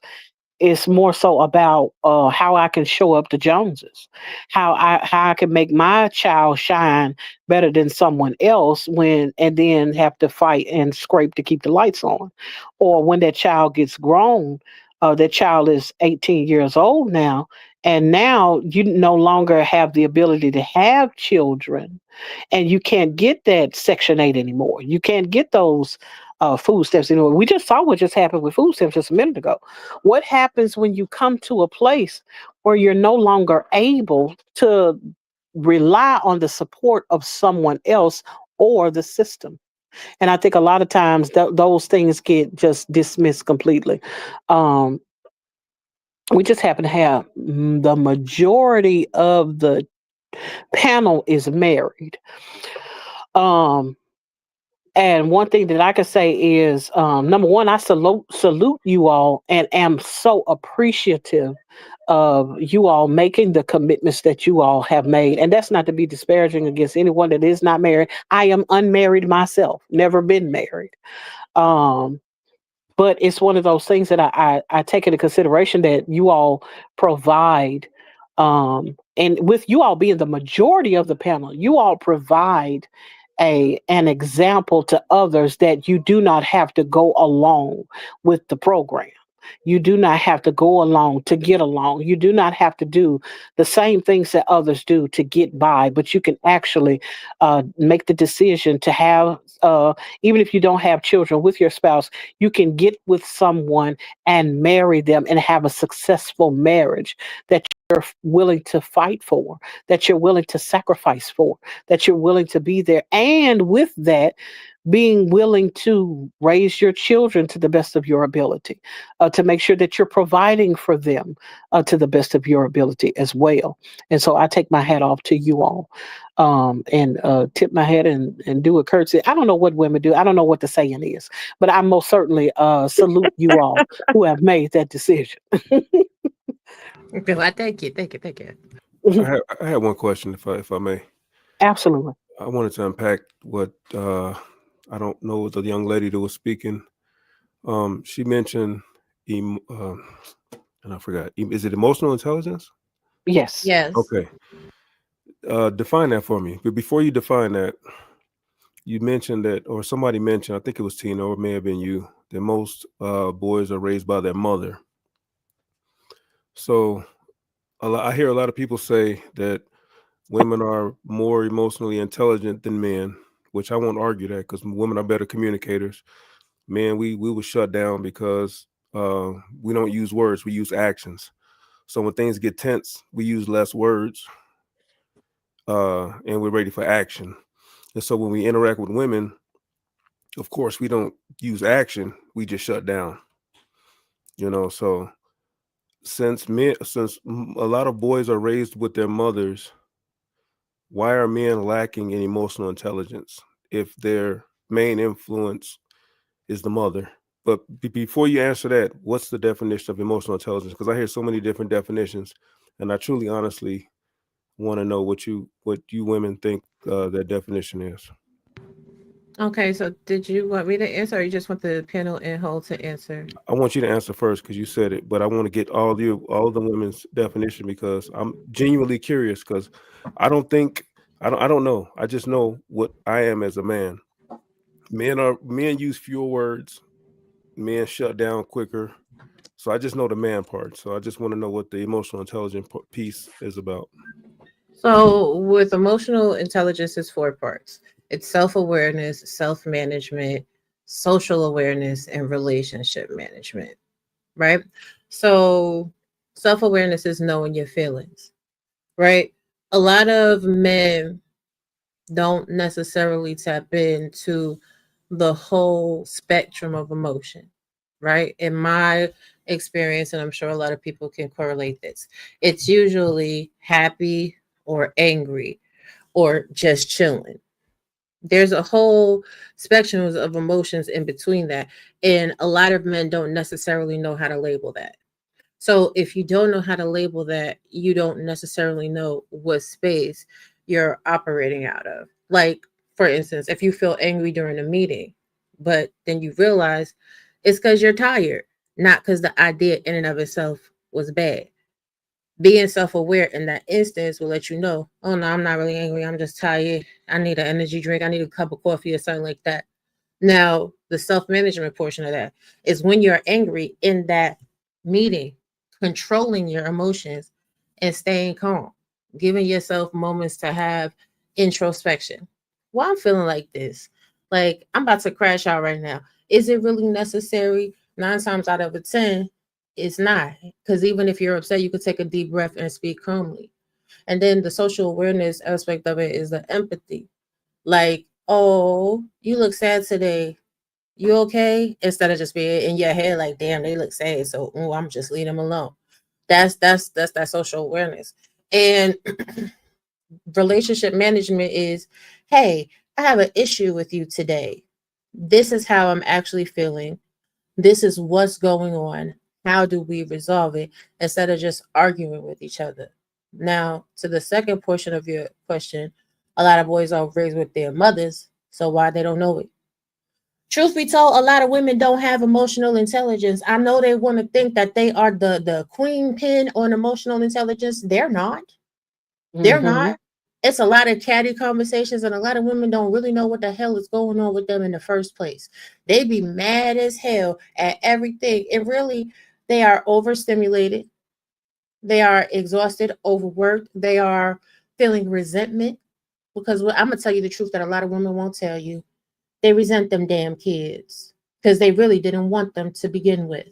All these oops babies leads to I can't stand these MFers. That's why you have people running around here talk about some F these kids. It ain't never F these kids when you planned them and you chose them. It's F Mm-hmm. these kids when they was a surprise and you thought you was gonna have happily ever after and it didn't work out. So because these women don't go to therapy and they don't deal with the heartbreak of rejection and they don't know how to properly channel their emotions, they place these emotions on the shoulders of their children. And then they create distance and ruckus between the other parent. So when they could have those moments to rest and replenish, those moments are taken away because they've created such tension and animosity between the day. So what do our boys learn? Our boys learn to be quiet. Our boys learn to be invisible. Our boys learn to feel like they don't have a voice. And then when they are out the house and they're grown, it's just like women with no. You're not going to tell a grown man no that's grown up in a house where he didn't have a voice because he's going to make you understand you don't have the power to tell him that. His mama did, but you don't.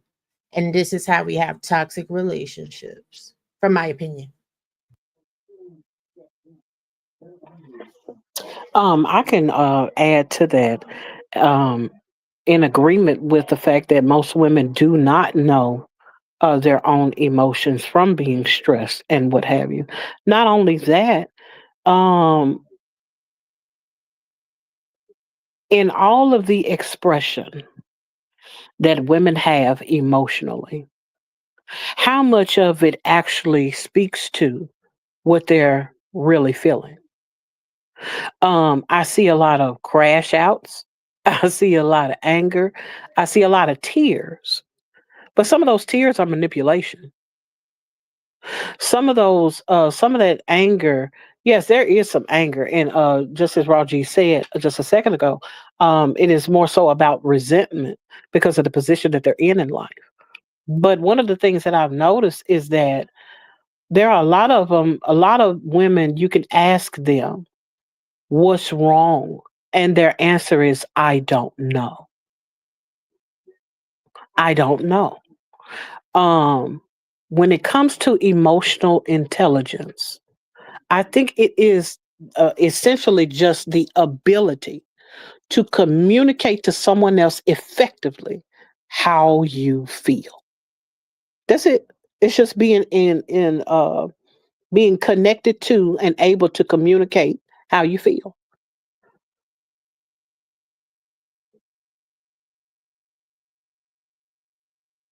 Anybody else want to add to that?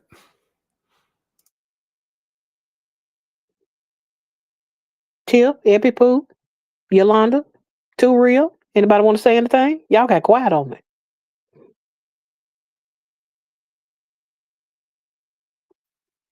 No, Um, I can just agree with it. So that's why you guys are making all of the right points. So I can truly, honestly just agree. So I'm sorry. So emotional intelligence is not gender specific. It's just the ability to communicate how you feel in a mature way to where you can course correct or you know fix the situation basically, right? It's not gender No, specific. I did no. not add the other things to it. I'm sorry. Go ahead, Tiffany. Would you? Correct. Tiffany. I was just going to say emotional intelligence to me is it's about knowing how to act and how to react and not let and allow for your emotions to embarrass you. even when somebody tries to get you off your square. And that's when you know that you have reached emotional intelligence. So I don't think that it has anything to do with male or female.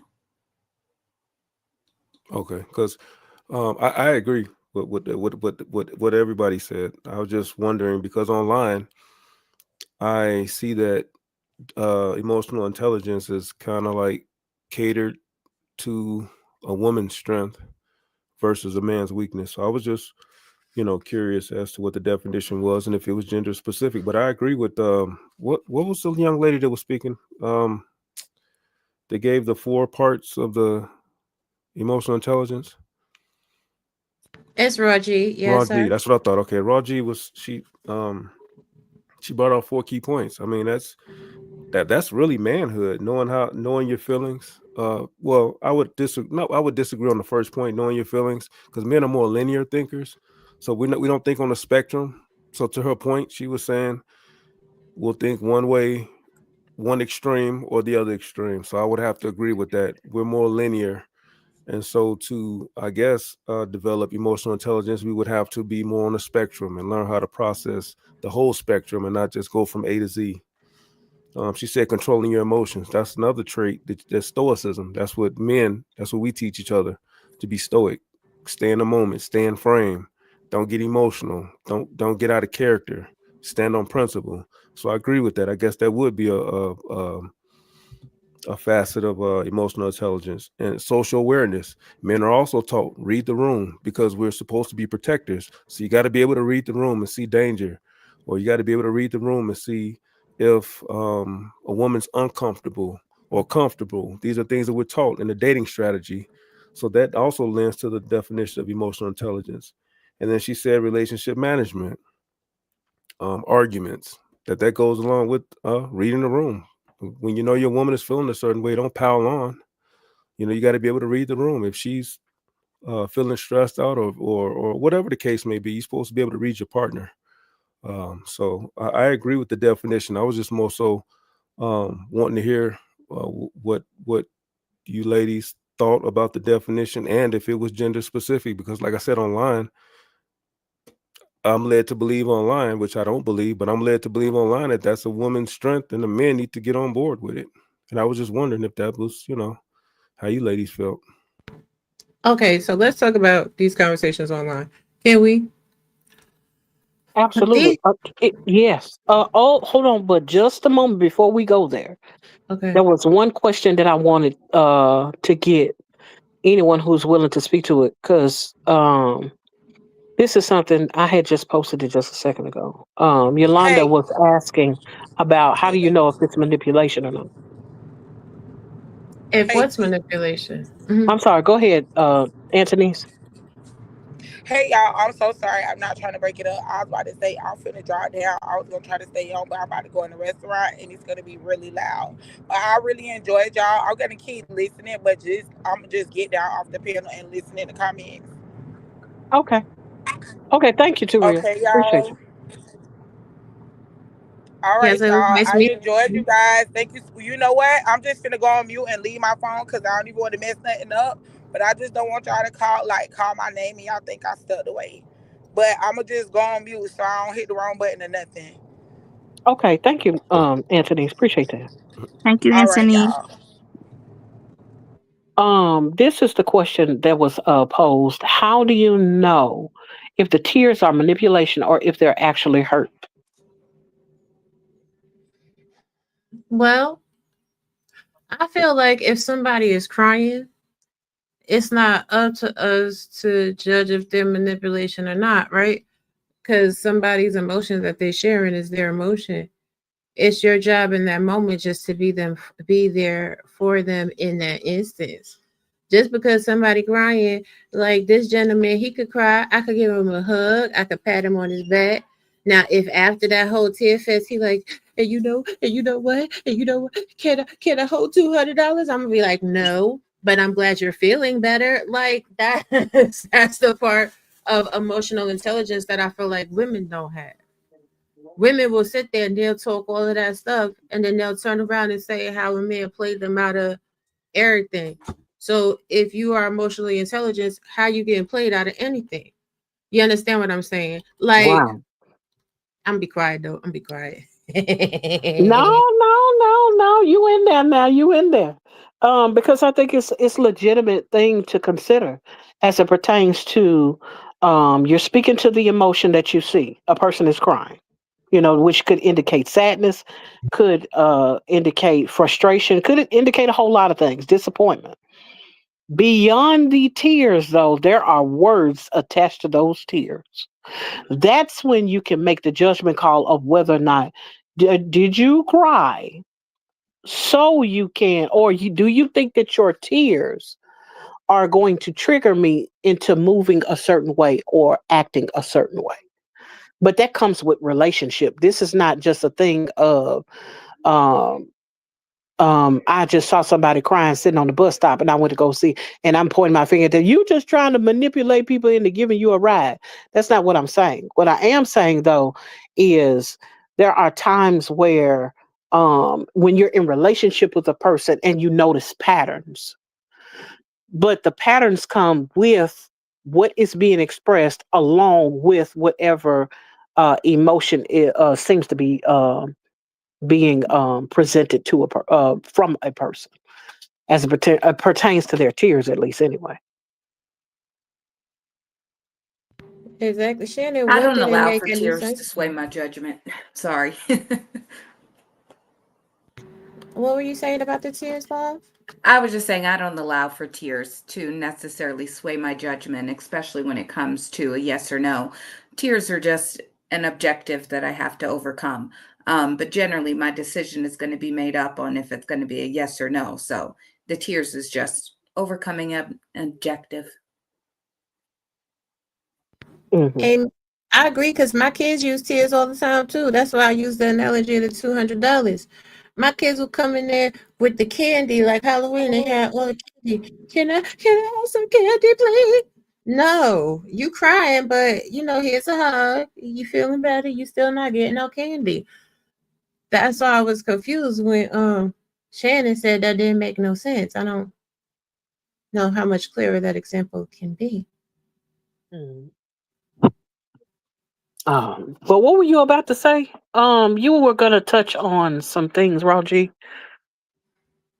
Yes, in these spaces, and then I'ma go back to the wife thing. But in these spaces, these people are miserable.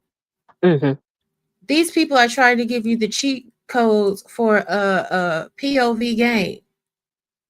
If you are in a relationship with somebody else, you Hmm. are in a relationship with somebody else, not the person Hmm. sitting next to you, not the person sitting next to them.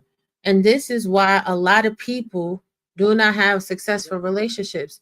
Y'all are looking for superheroes on the internet, and these people don't have successful, sustainable, long term relationships. And even people that present successful, sustainable, long term relationships, you don't know what they got going on behind the scenes.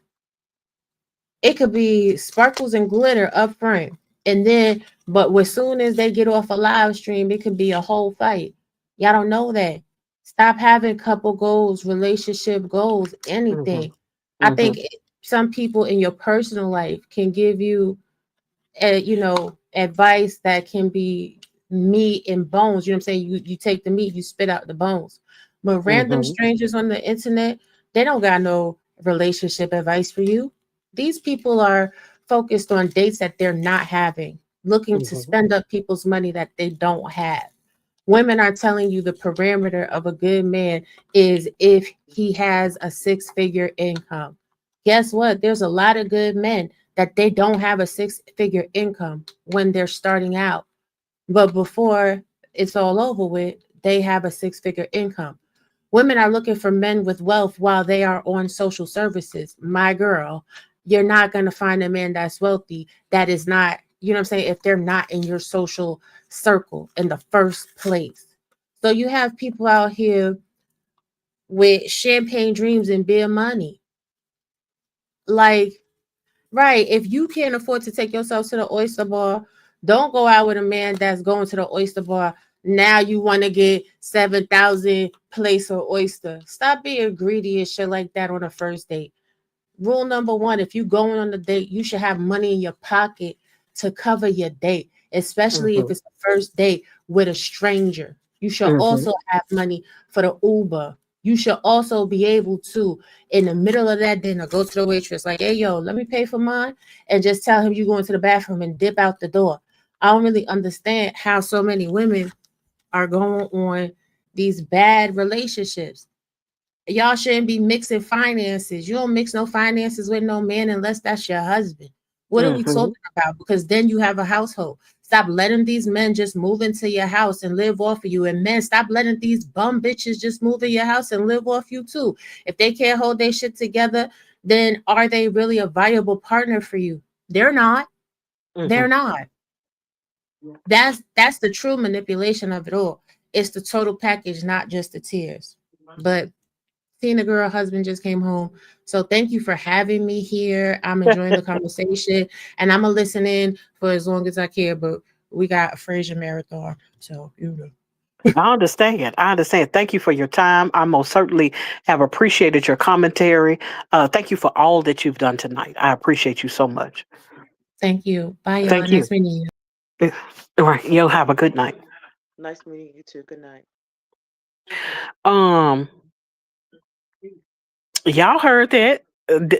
Ain't no such a thing as couple goals. It's a fallacy. It is something that people just place on the internet just to say that they got something going on when nobody knows what kind of problems that they have, what kinds of um what kinds of things that people have as far as their own character flaws. It's, I mean, it just doesn't. And then this and another thing too, using credit cards to be in Bali, to be somewhere in Jamaica, to be, well, not right now, but be somewhere off into another space, another place that is extremely expensive. And people look at these the Facebook, and they look at TikTok, and they look at the things that people are placing on YouTube and try to pattern their life behind that. And I would discourage anyone from doing that, looking at what somebody else has, what someone else is doing, and what camera shots they're getting, and trying to pattern their life after that. That's most certain. Um, okay. I don't know why. It said you weren't on the stage, but I guess you left and came back. Um, and so my thing is now at this point, because we've talked about quite a bit here today.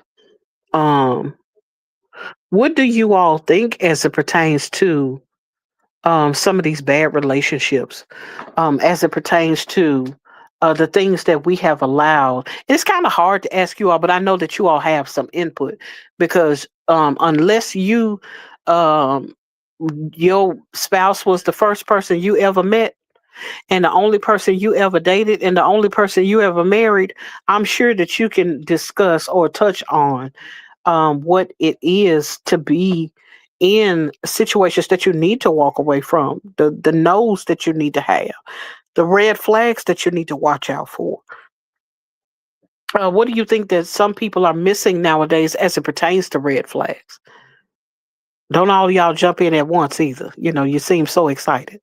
I mean, some people just flat out ignore it. It could be there Hmm. right in their face, and some people have this fantasy or facade that um this idea they have in their head of what they think it should be, even though Hmm. that situation is staring them directly in their face. They'll bona fidely ignore it until it almost takes them down, and then they're like, I should have paid attention, a long time ago. And yeah, you should have, because then you're left with trying to heal, trying to recover, trying to, get yourself together for something that you should have paid attention for, instead of living in the fantasy world of what you thought it should be. Hmm. Man, I ran back to the computer so fast when I heard this question. Oh yes. Let Hmm. me just say real quick. Humans are selfish. I'm not gonna Hmm. make this a man or woman thing. Humans are selfish. We love Hmm. an experience. We will ignore a red flag just to experience somebody. I'm gonna talk from a man's point of view. If you've never had a woman with a Coke bottle shape, with the perfect body, no stomach, you'll ignore every red flag just to take a ride on that roller coaster. Mhm. Because you're selfish. We know better. We know that she's toxic. We know that she's not long term. We know her morals and her values don't align. But there's something inside of us that loves an experience and wants to test drive that thing, even though we know it's no good for us. And so selfishness is the reason why we ignore red flags, men and female. I'm sure females look at guys and be like, man, I know he ain't about the right, but you know, and they fly right Mhm. through that red light. So to just not to over explain that would be the reason for ignoring red flags. It's just selfishness and wanting to experience something that we've never experienced before, not even considering the outcomes. Yes, indeed. Um, I do believe that most people are selfish, and as it relates to just wanting to have whatever that fantasy is. Period. And we've been sold a dream that you can have whatever fantasy that you want. You've been sold a dream in society. You've been sold a dream. I hate to say it. Dare I say? Oh, here we go. In church too, that you can have everything that you want, everything at your fingertips, because all you got to do is A, B, and C. Twirl around, dance, and jump over the pew and put in an offering. And that's not the case. People like to have their 10 steps to having a wonderful marriage. There are 10 steps to have finding the right woman or the right man. You know, everyone is looking for an easier way out to get to their fantasy. And that's just not how real life pans out to be. Epi Poo, do you have anything that you want to say? Yes, I was just, being patient, let everybody talk and stuff like that. But I feel like there's a bunch of different reasons why people ignore red flags. Sometimes a lot of people ignore red flags when they've been through trauma. Like a lot of people go through trauma, growing up in unhealthy relationships. It can make them feel like, unhealthy, like maybe they was in a household where people was yelling a lot, or they witness an abusive relationship. They might think that that's normal. They might think that might be their normal. That might be something that they feel like is healthy. Like that's the only thing they knew. They grew up around that. So the manipulation, the cheating, the telling you, hey, everything's gonna be okay, and then turning around and doing something, to make you feel low or make you feel less than. A lot of people have those issues. Hmm. Yeah, that is so true. Um, yeah, and that's the thing about having it in your mind that you just gonna do what you want to do anyway. Like regardless to what anyone else says, you don't have anybody in your ear that is a reliable source of um not discernment. That's not the word I'm trying to use, but a reliable Mhm. source of information, a Yeah. reliable source of wisdom, a Hmm. reliable source of any kind of example, to Yes, people, because people will tell you stuff, but they're not living by the things they're telling you. that They is just so tell you true. whatever feels good at the moment or may make them sound good. But when you don't have a reliable source of counsel, yes, thank you, Mike. When you don't have that reliable source of counsel, you can be steered in the wrong direction real easily, and you can literally have a desire to know something that's good or would be befitting for your life. But as long as you have your ear open to foolishness, and as long as you have your ear open to people who don't have any proof, have not shown any growth, has not shown you anything that you can literally walk out yourself, then a lot of times we're just listening to a fantasy being told by somebody else that want a fantasy themselves, and that could be the fantasy of having somebody willing to listen to them. Yeah. That's true.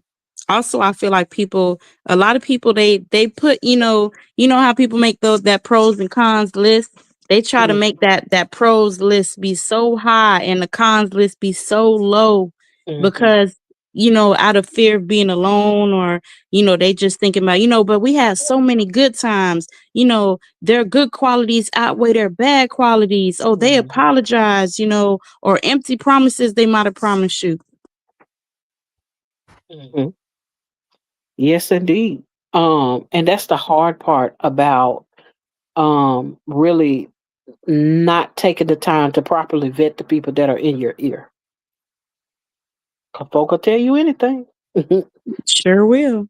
People will tell you anything. We have actually been up here for quite a while. Um, 2 hours and 15 minutes exactly. Um, do we have anything on the stage that we want to address, talk about? Do you have any final thoughts as we prepare to leave this stage? Because we've had some grown up conversations tonight. But do you all have anything that you want to add before we get out of here? Tiff's, Tiff. I would say um, that no's are healthy, and it's healthy for you to tell people no, because sometimes the no that you give to someone is the no that is going to get them into the infinite yes space. Sometimes a no is about growth, and it's about pruning.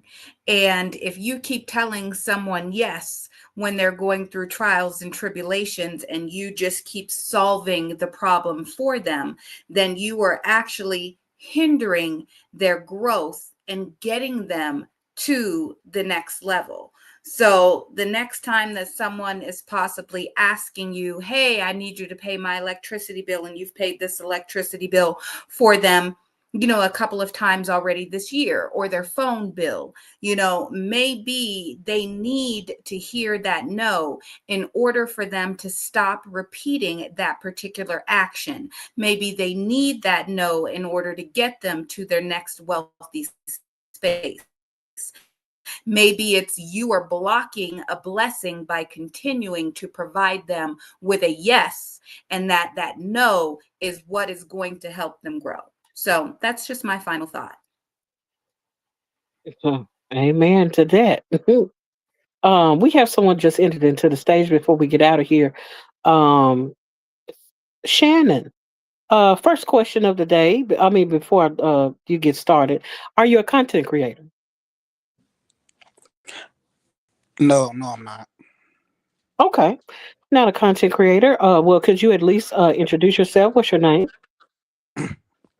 It's Shannon. How y'all doing? All right.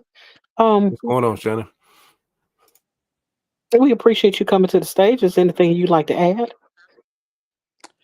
Uh, Me personally, I think dating really has become transactional between women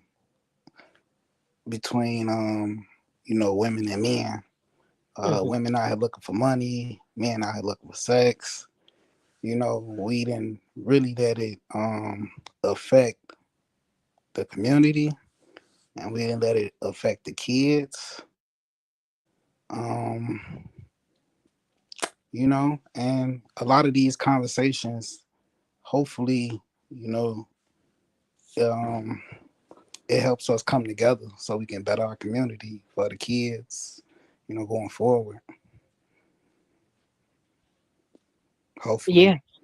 Yes, I do agree with you that relationships nowadays have, in fact, become transactional, and that's mainly because people aren't willing to work for what they want.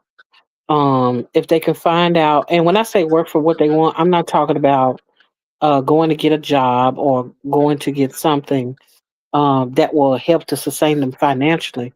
But what I mean is making the exchange to go the short route or the to go to take shortcuts to get what they want rather than investing the time, talking to the person, getting to know who they are, um, doing the proper vetting that is instead of just putting out there, breasts and thighs, or putting out there a wallet, so to speak, and that's how things end up becoming transactional because no one is taking the time to find out who is that person.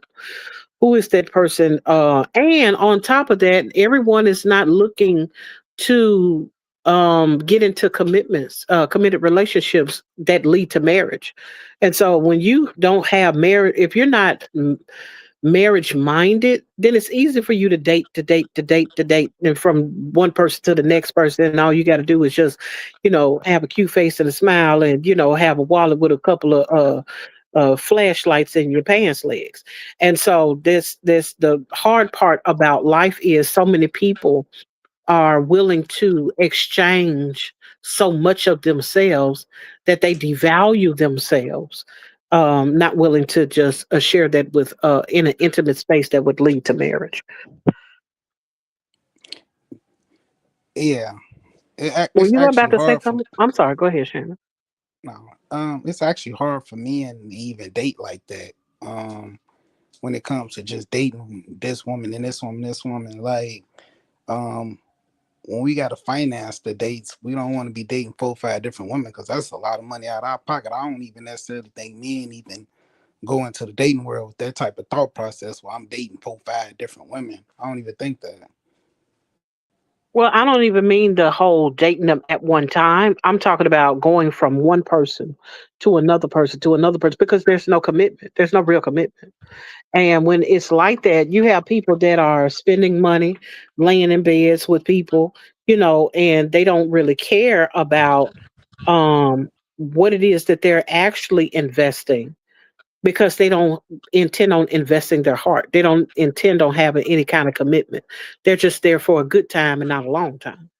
And that's what I mean as it pertains to not having the mindset of, I want to do this for the long haul. And when you go in a relationship with, I want eventually to get to that place where I'm settling down with a person to go for the long haul, then it's an open door policy. I can leave when I get ready. I don't have to be here. I don't have to deal with them for so long. They was cute, but I can get another one that looks even better. When you or that man has some money, but I can get with another one that even has more.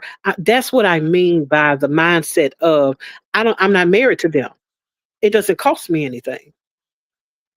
Hmm. That mindset of, we don't have a house together necessarily. Now you have some people that get together and they in houses and financially connected and all of that. And we were talking about that earlier. Raw G made those points. But the thing about it is when you're talking about people that aren't looking to get with someone because they're looking for a spouse. That's why you have so many people that are just trying to make transactional. It's basically a business venture. I'm trying to get as much as I can with as little effort as possible. And that's what you have nowadays. Mm-hmm. Mm. How old are you, Shannon? 31. Oh, you're still young. Okay. Are you That's young. dating? Yeah, yeah. Oh yeah. I'm 47. So yeah, that's young. That's young. No, I ain't dating. I'm actually married.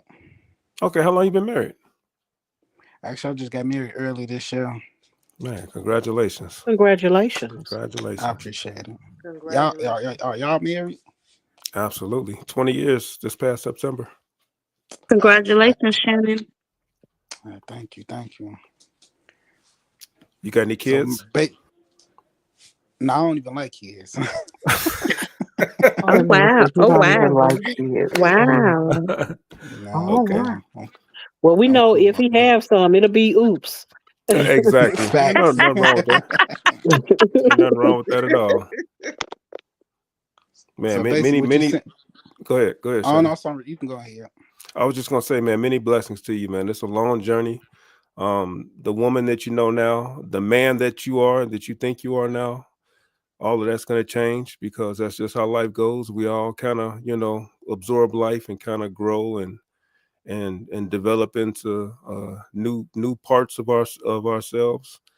So I just want you to make sure that you stay in tune with your wife as far as communication, because we are going to grow apart, not in a negative way, but we're all going to grow in a direction that may see different paths than what you guys started out on. So just make sure you stay in tune with your wife.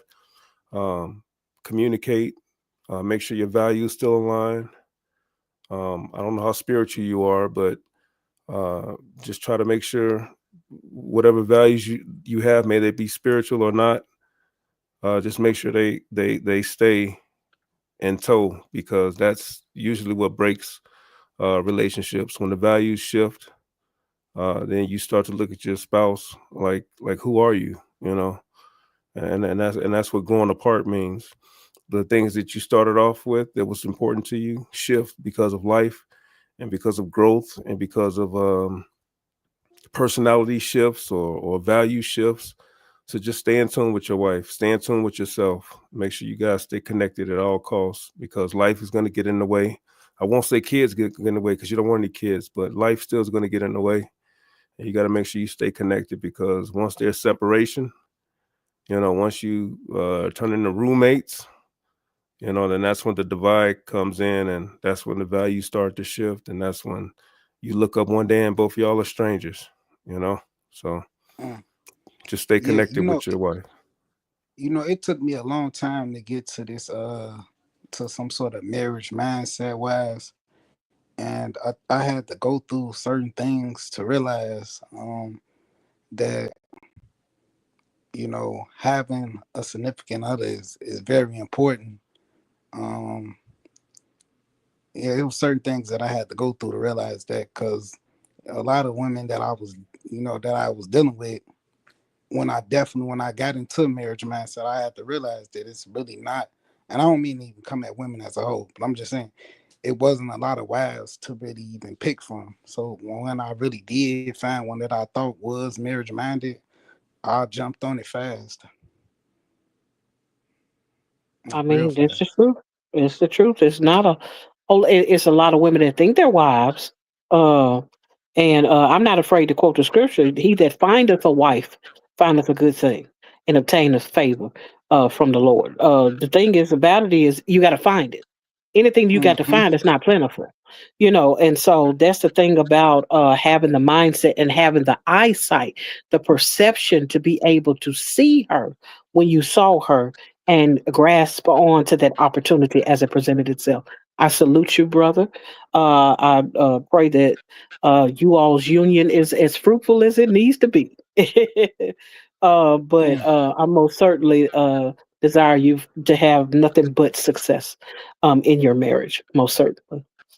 I Um, appreciate it. we're going to be wrapping up here.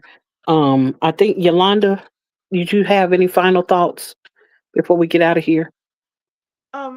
I just wanted to say, as always, thank you so much. It was so timely. It's so uh I can't find the words, but it's just so amazing that how sometimes you'll go through things on the precipice of a topic that comes up, and you Mhm. seem to have gone through it either previously or right in the thick of whatever the topic is.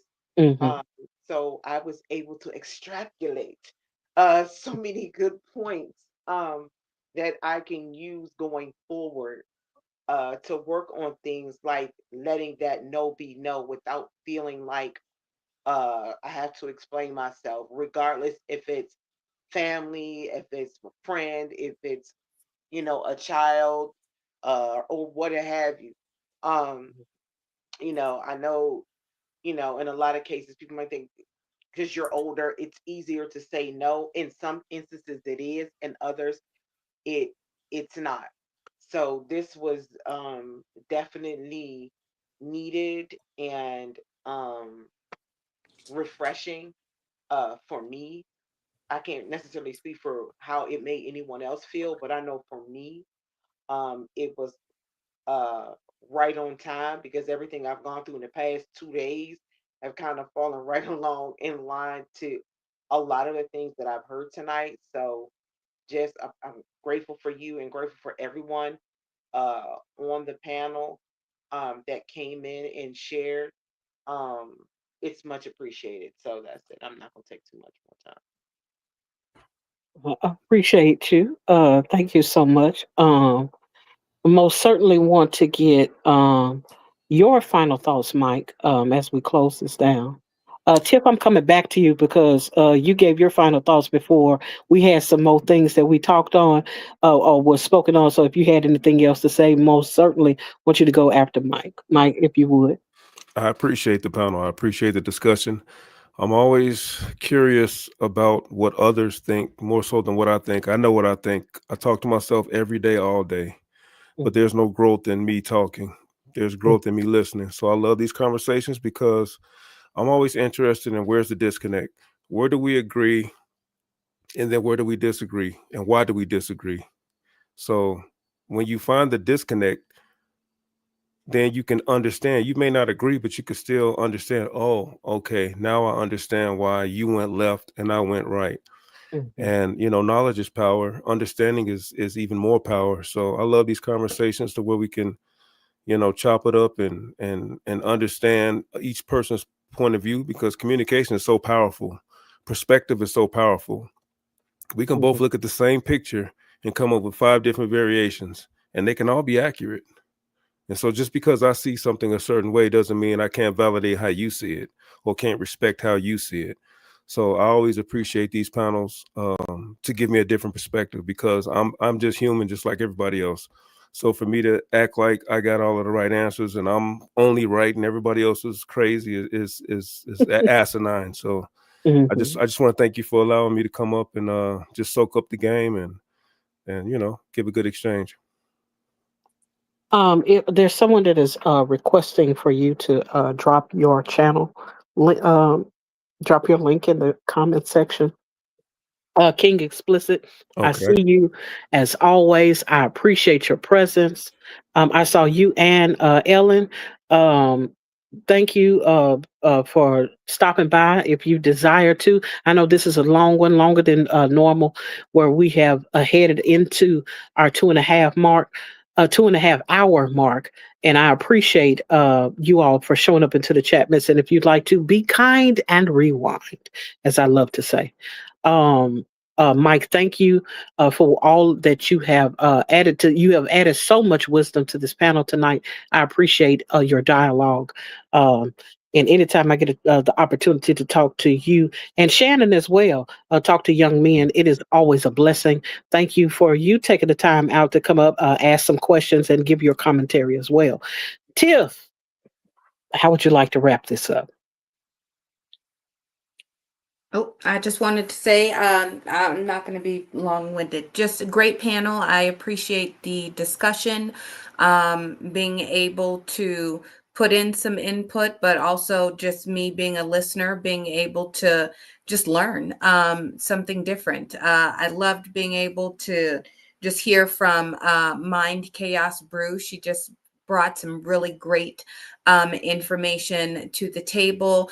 To the gentleman, just appreciate you guys coming up here. It's hard, and a lot of times the gentlemen don't want to jump onto the panel with the ladies, but I appreciate you guys just coming up and your transparency and just sharing your stories. So that's it. Thank you so much for having me, Miss Tina. Thank you. Epi Pooh, I appreciate you. Tiff, I most certainly appreciate you. Yolanda, I most certainly appreciate you and your openness to ask the questions as well. Kiss from Jay. I know she stepped down. She was up here. Raw G. I was glad that she was up here as well. She stepped down. And Anthony's two real my co-hosts who had to step out earlier. I am so glad for you, ladies and gentlemen. All of you all have added so much to this conversation, so much more than I expected. Of course, grown up conversations are just that, they're grown up. This is not a child space, but it is the space where we can be able to exchange intellectual conversation and dialogue. I appreciate all of you all coming to Intentionally Random. And like I always love to say, thank you all for coming out to the Intentionally Random broadcast. God bless you. Miss And Miss Tina, stop I it. don't I don't want to interrupt, but I did see in the chats that Miss Kiss from Jay had asked, she says she feels it very strongly. If you would pray for everybody. Mm. Mhm. The ones on the panel and everybody in the chat. Okay, I will. Isn't this something? Those of you all, and you know how I do, those of you all who do not have the same faith, you can excuse yourself. I have no problem with that at all. But for those of you all, I do believe in Jesus, just so we can get that out of the way. And so I'll pray. Father, in Jesus' name, thank you. Thank you for the words that have been spoken. Thank you for the things that we have been able to talk about tonight. You know, we prayed even before this broadcast, this panel, this night even started. God, you know every conversation. You know every individual who had questions, who had comments, that were listening with their ears, listening with their hearts, listening with their spirits on their sleeve, desiring to hear something that could better their lives, hear something that can give them what they needed in this hour. God, we asking that you allow none of the words that were said tonight to not just trigger, but to bring any hurt, harm, or danger to anyone that have heard these things under the sound of our voices. Give clarity where clarity is needed. Give encouragement where encouragement is needed. Protect those that didn't even know how to guard their hearts with all diligence. And God, we're just asking you tonight, Lord, that you continue to protect everyone tonight. Thank you for those that were willing to share, because it was you that orchestrated this night. A good man's steps are ordered by the Lord. And God, we thank you for this ordering this night. We give you praise for it. And we thank you for whatever it is that you're doing, even in this prayer, for whatever that reason may be, God. We give you glory for it. And we thank you for it in Jesus' name. Amen. Amen. Amen. Thank y'all for coming out. Wasn't expecting that, but of course, it's intentionally random for an intentional reason. Randomly Exactly. Amen. intentional. Um, Thank y'all for coming out. God bless you and good night. Good night, Bye. everybody. It's nice Good being with you. night. Good night. Good night. Good night.